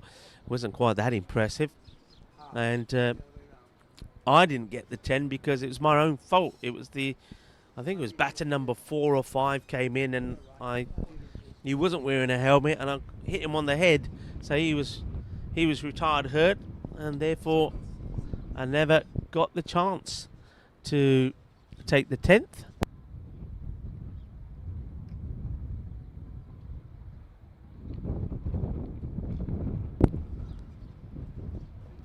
high in the air. Is it going to go all the way? Yes, it is. It will go all the way. Manos. Arriba, arriba, arriba from the arbitro. And that's the one thing about Sharma. He knows that the man is back there, but he's not shying away from playing his shots. He's done all that all the way through, and he gets that one away. That's a kind of a, I know, I wouldn't like to say that they're in a lot of pressure with the wicket going down and that over, but it just releases some of that maybe tension that might have been built up there. Sharma hits one out the park, and all of a sudden we kind of go back to start to talk about how Kent are on course to win this pretty comfortably. It's a good shot. Let's see how Chris comes back here. Goes again. This time it's just going to drop short to that fielder. As I said, sometimes the fortune does favour the brave, and Rajan Sharma certainly has been brave here. And Sharma's doing, I think, for me, exactly the right thing. Remember I said in the first innings that once you get to 40 balls faced and you're still out there, I think the next 10 balls you have to try and hit the boundary every ball, because you know you're going to be retired out soon. Make it count. We've seen a number of batters that have been out there and batted their 50 balls and scored scores in the 30s, and I just think that if that's what you've done, I mean, it depends a lot on the match situation as well, but if you've only scored around 30 runs, I don't think you've actually helped your team, because you've chewed up a lot of deliveries. But I think Sharma here, you can see that's the way to do it. If you're in there, once you've faced 25 odd balls or so, you should be creaming the ball to the boundary. And you can see he's pretty keen to get back on strike. But the only way, maybe the only way that Sussex can give themselves a chance here is, well, while Sharma's out there, to keep him off strike. Peter Venables. Well, that's probably going to be a wide, and it will be. And Sharma does get on strike. You don't want to do things like that, though, do you, Sussex? First of all, you give an extra for nothing. And what hurts you about the extra is that it allows Sharma to get on strike. And if this ball is put away to the boundary, then that's a little bit of bad cricket really there from Sussex. No, it's going to be a challenge, and it will go to the boundary. And that's exactly what I mean. You see, shouldn't have been on strike, but the wide ball allows him to face, and he puts another one away.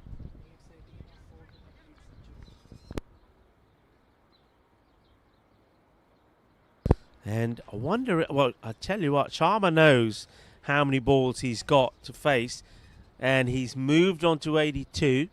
He needs 18 off 4 balls to complete a century here.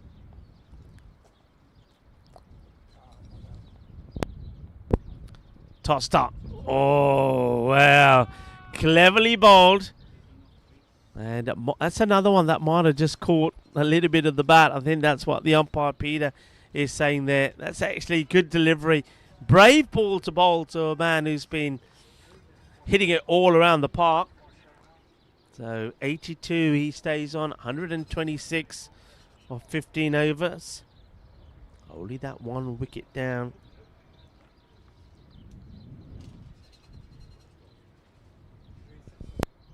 Speaking of centuries, we've had 5 centuries in total in this is the 6th year of this Seniors Festival.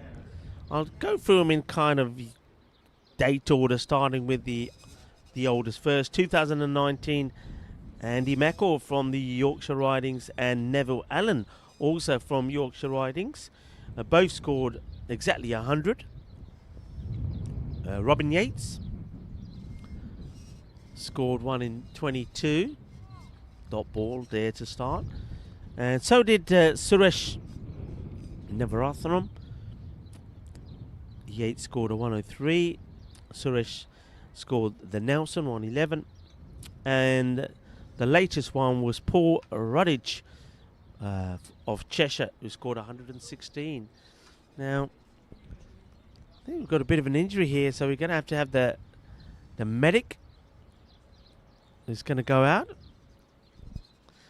Adi, I think it's Adi for short. It's going to have to go out there and see where the the keeper's caught this. Well, where has he caught this? Have we got a replay of this, guys? I'd like to see this again. See if we can have a little replay and see if we can see where this caught this. And I reckon, I reckon this is caught him where you don't want to catch a ball. Let's see. Well, Barry saying it's where you don't want Roger-CET. Let's have a look. This might tell us. And, oh, well, I don't think it was just one ball that we saw drop there. Oh, dear.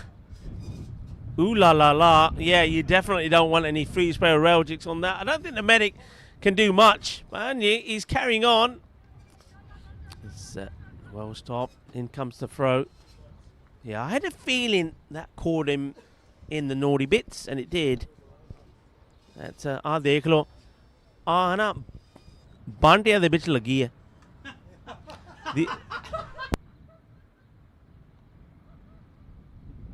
The only thing you can say about that is, remember, this is the seniors festival, so the good job is that all of these guys are 60 or over 60, 70.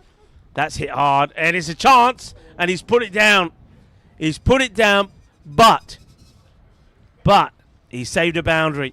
So that's not the worst case scenario. Yeah, what I was going to go to say is that these guys are, I think all of the baby business has been done, isn't it? So it's not going to cause too much damage, really. Actually, you know what? I'm going to be brave here, and I'm going to move on to a subject talking about what we just saw there. I like to mention what days are celebrated today. And with that one, that catches Kevin Tharm in the you-know-where. Probably a good time to mention that that there's no doubt that Viagra has changed the conversation around men's health. National Viagra Day shines light on this once taboo topic. Yes, folks, it is that day, and I'm not making it up.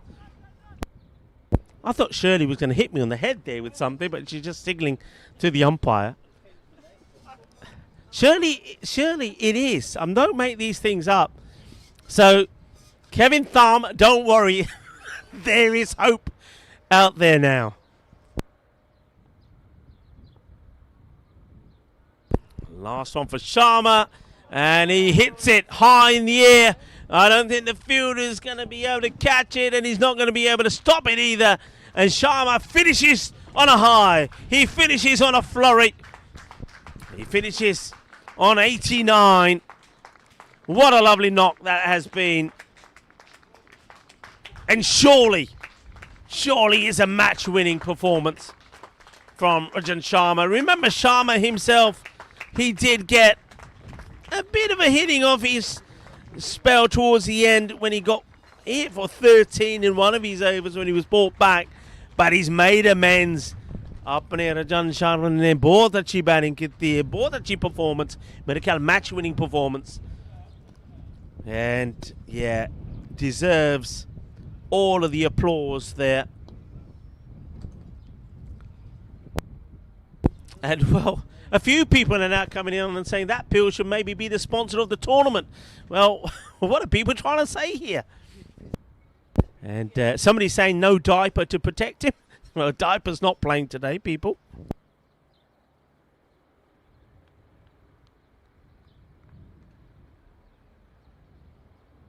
Yeah, he's being pampered. He's being prepared because he's playing the next game. That's how I've been told.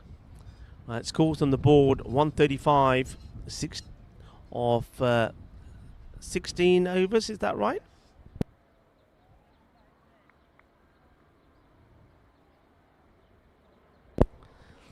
Barry's trying to give me some information, but I'm pretty sure. I'm sure I've got to probably the cut-off stage. I think if I go any further than this, somebody's going to pull the plug. And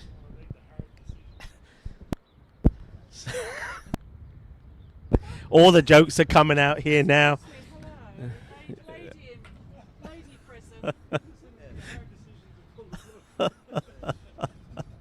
You probably don't need me to say anything. I'm pretty sure that Gareth's voice does travel. Yeah, we'll talk more about it over a whiskey. Mind you, not too many whiskies, Barry, otherwise you will need the pill, won't you? No run. Now this, if there's any way back in this match for Sussex, this is it now. You got practically 2 new batters out there. Peter Venables been out for a few balls. You got a new batter that's gone out as well. And dot balls stopping the boundaries can start to create the pressure, and that's what they're looking to do here now.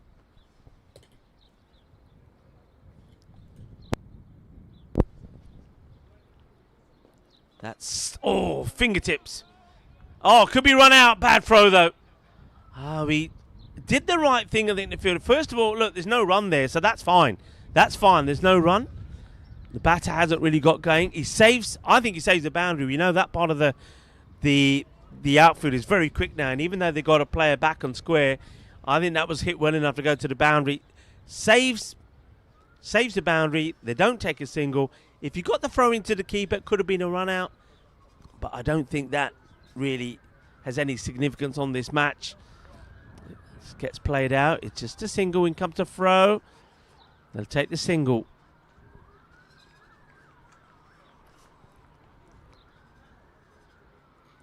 Important stage of the match. You just feel that if another batter gets going, then there is no way back. But at the moment in time, Sussex will be fighting hard here. But surely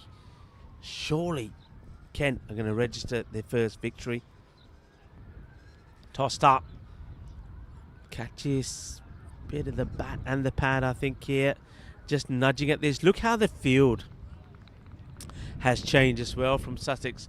All those fielders that were being moved around on the boundary trying to stop the balls going for 4 and 6s have now come back in. They're starting to put the squeeze on. Over comes to an end. 17 overs complete, 136. So was that just a single in that over? Yes. So just a single. So you can see the change. And that's, as I said, the only way they can get back in this match to really put the squeeze on, because Sharma, he's had to retire after 89 of his 50 deliveries. They got the wicket of Peter Newman. That might be okay, says the umpire. And the other thing, of course, is no extras. You want to eliminate extras. You want to eliminate giving any extra deliveries.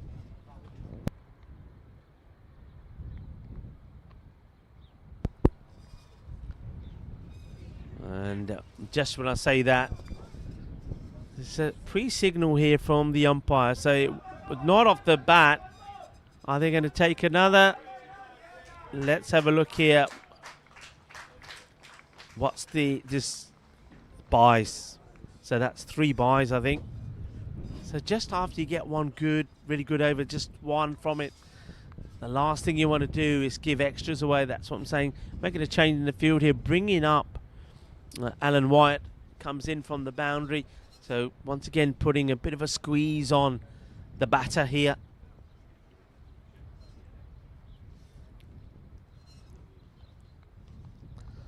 Peter Earlham was the new bat that came out. He's on strike here now, Peter. Almost drops onto the stumps. It's a short, kind of a short delivery there from Alsobrook. Alsobrook just started to, I think, trying to bowl just a little bit quicker. I don't necessarily feel that there's a need for that. I think it's the taking the pace off that tended to cause the issues. Pace on, you get a little snick, it can go anywhere. You get the bias, could go past the keeper who is standing up and not wearing a lid either. It's worth pointing out. Oh, that's got away from the fielder. That probably shouldn't have been a run there, in all fairness. They will take a single. So Peter will get off the mark.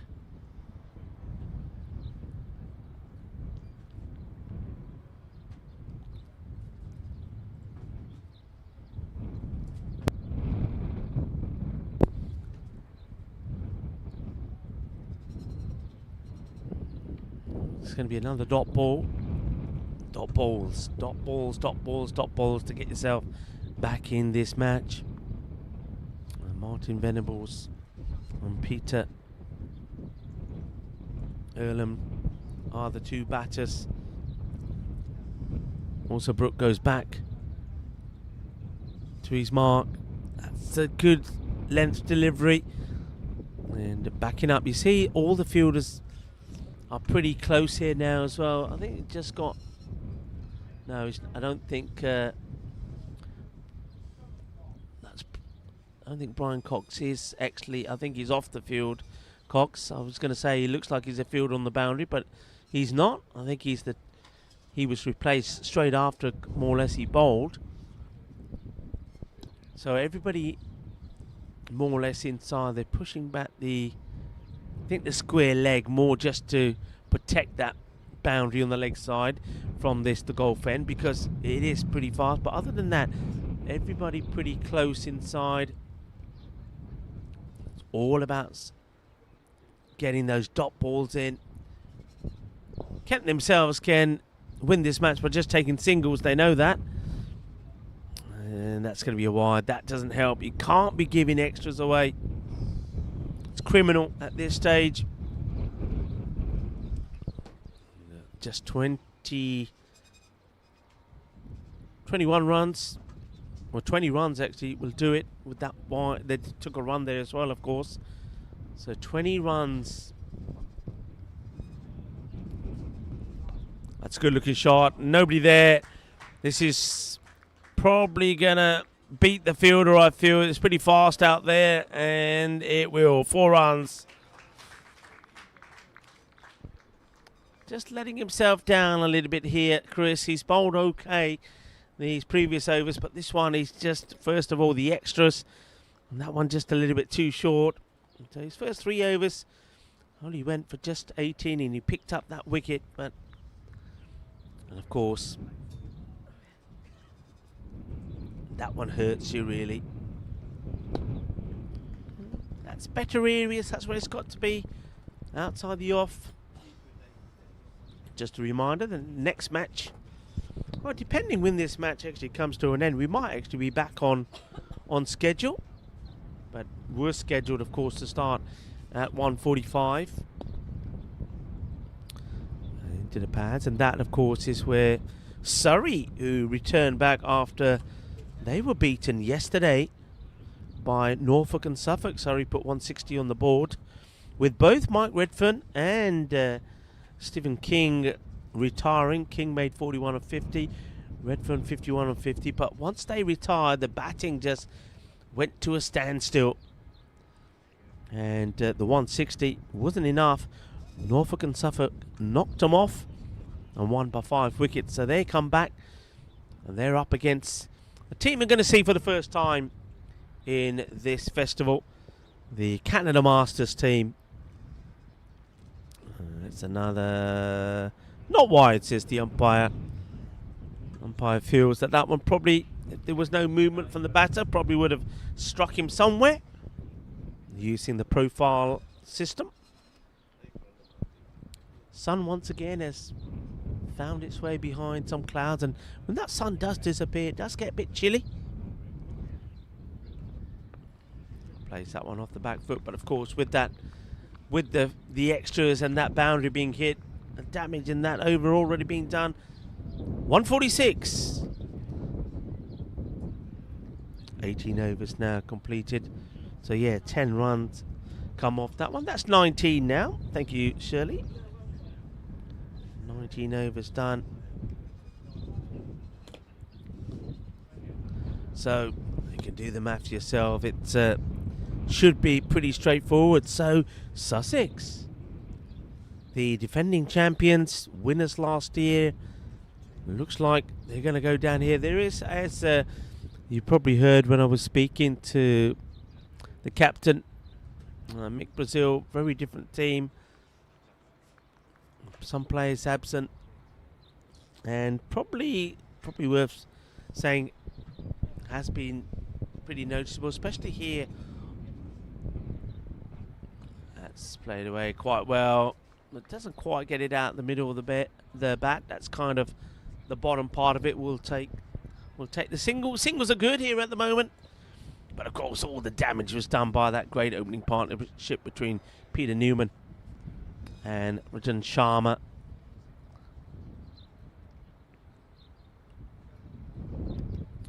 Newman, 37 of 36, supported Sharma very well, and then Rajan went on and completed his stay out there for 50 balls. He made 89, and as we suspected that by then all the damage was kind of done. Noticing that you can see that it is pretty dark out there at the moment with the couple of dark clouds, low dark clouds that have come over, but hopefully they'll pass us by without any problems. Going for the lofted shot. You can see why that's an option for the batter, with everybody creeping into Venables. Venables just looking to lob that over the top of everyone.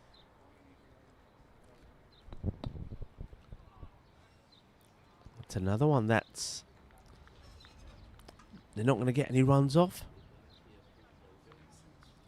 Probably don't. The other thing here is, I suppose, with Kent, they don't really want to, though the win seems absolutely certain in the bag, they'd rather do it sooner than later, because, as I mentioned before, the net run rate could be very important going forward. Over comes to an end. That's 20 completed now, so 7 overs to go.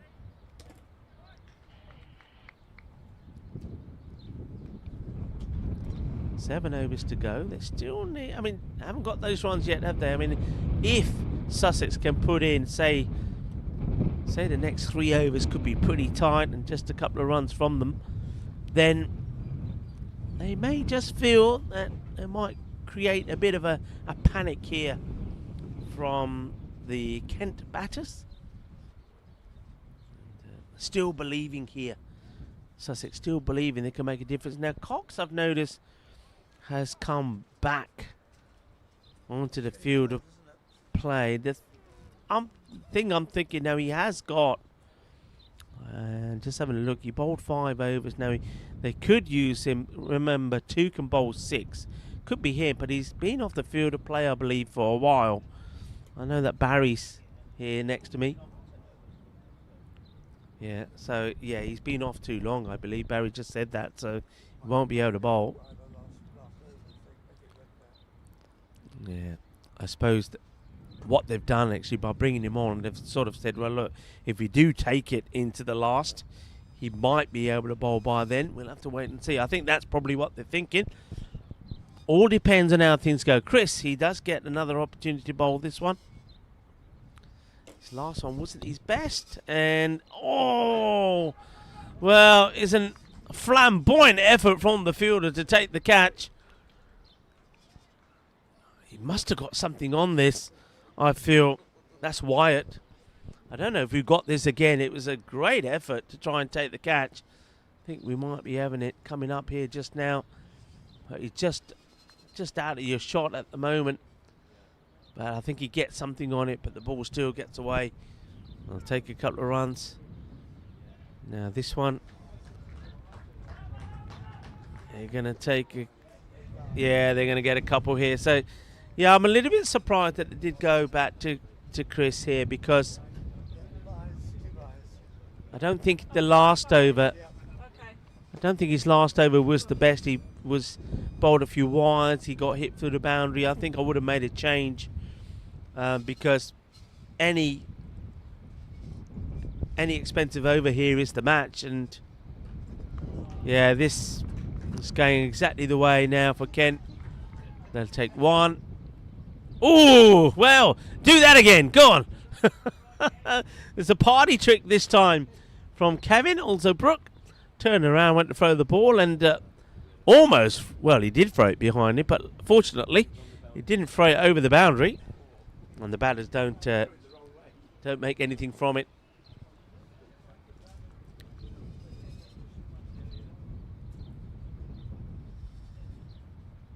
So just the 9 runs. That one is okay, according to the umpire. Well done to the umpires of this match, Mike. Of course, I'm used to hearing Mike sat next to me talking about all sorts of things. He's out there and umpiring this one with Peter. Well, also, I think first time we've seen Peter. First time. And that gets pushed for no run there. Now, just a reminder, I wonder if I can remind somebody also to put something in the chat now that the stream will change for the next match. So the next match, which is scheduled to start at, it's scheduled to start in 15 minutes time. Of course, a lot depends on when this match comes to an end. Remember, we did start this one later, so I'll keep you updated on that when we're starting, but at the moment nothing coming through.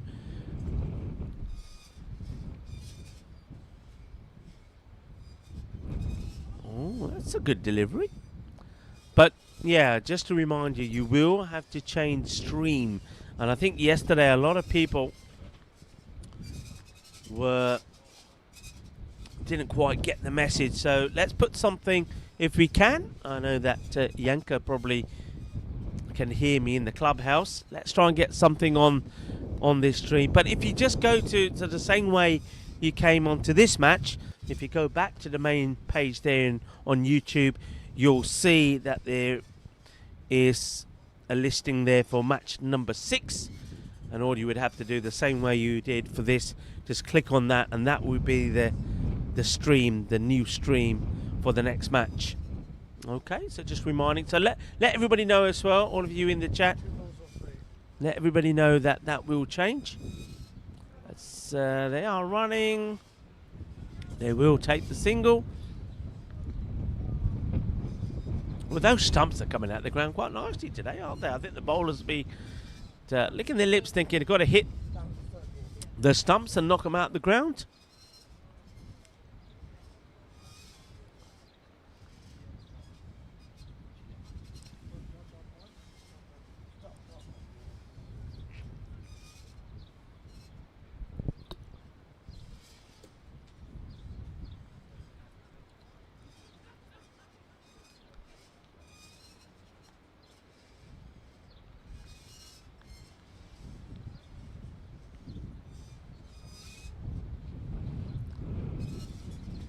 Wind just starting to pick up. I think you can probably notice from the camera, the way the camera is moving.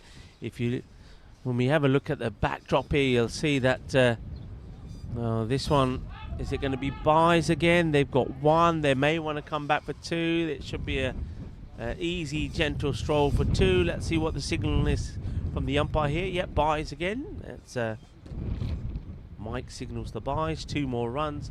Yeah, just if you have a look around the ground, you can see that the palm trees are swaying around. And the temperature is dropping. I know, Shirley, we were talking about gin and tonics earlier. I think a hot chocolate would be a much better idea right now. They do a decent hot chocolate in the clubhouse. They do.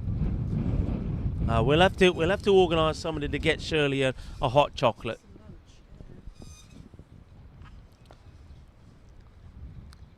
Just goes to show, doesn't it? And this is what Sussex will be thinking.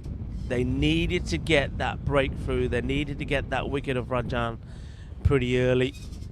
To be fair, he never really gave them any clear chances. So it's not one that you can look back and say, yeah, you know, missed opportunities have cost us this match. That definitely is not the case. It's just a very good opening partnership between Peter Newman and Rajan Sharma. Newman did fall for 37, but Sharma went on to make 89 not out, remember, off the 50 balls that he faced. And that really more or less closed the curtains on this contest for Sussex. And that will probably do the job. Where's that going? It's going for 4, so just a couple more runs required. And Kent are going to bounce back after going down to the Eagles. They're going to get a win against Sussex, last year's champions. And it's going to be a convincing one as well. Going to do it with, looks like they're going to do it with like almost 5 and a bit overs to go. They've stuck really here with Chris. I think I personally probably would have made a change about 2-3 overs ago. It's not bowled badly. I just think when you're in a position where you need to get wickets, you need to keep things quiet. I mean, Chris, after his 5 overs, he'd gone for 27, so he is bowling the 6 that's played away, but no run. It's just going to be a dot ball there. Probably needed to try somebody else.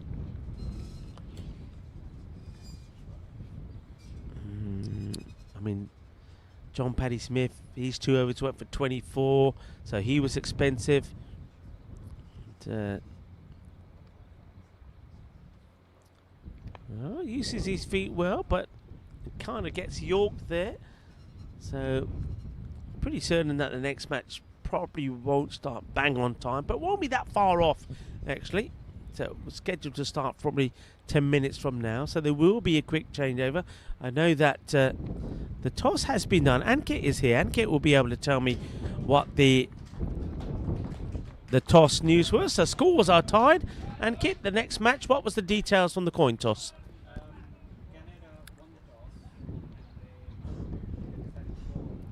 Okay, so Canada against Surrey is the next match, and Canada, winning the toss, have put Surrey in. I can hear rain, folks. I can hear rain. Come on, hit it. Get it done. Rain is coming. I can hear the pitter-patter. End of the over. So we will go into another over with the scores tied.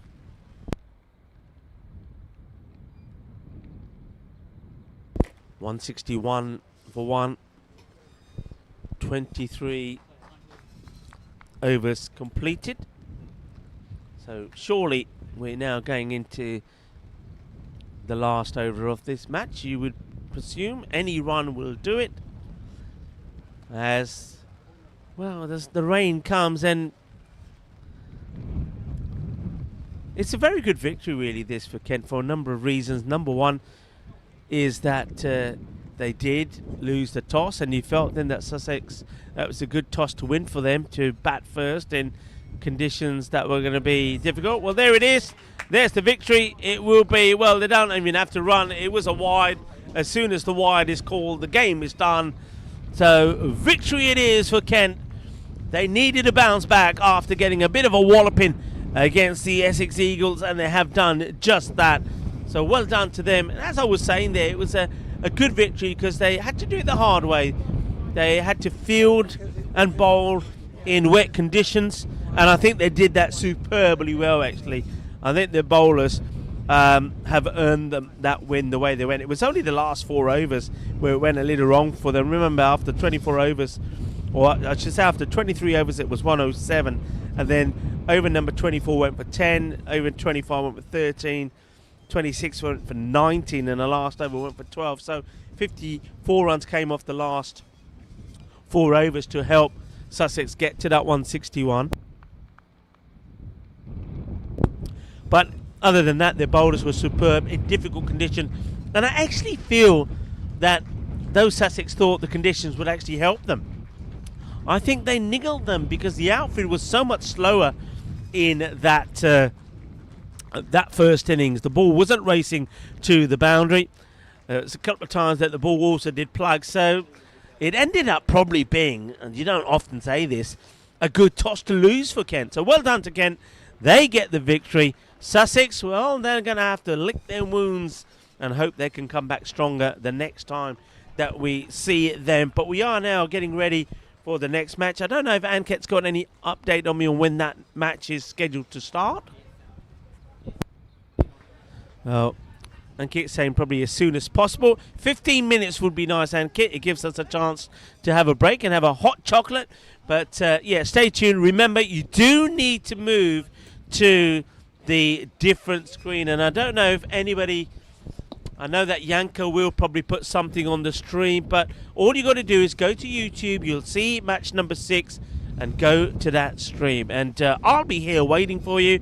Shirley will be here waiting for you, Rahul, Sam and Kenneth will as well, and Kit will be, I think, the tournament referee. Mike might be back in the chair doing the scoring, but we all enjoying your company. Do join us back when we return in around about between 10 and 15 minutes time for match number 6, where Canada Masters are making their debut, taking on Surrey. Hasta pronto, mi familia.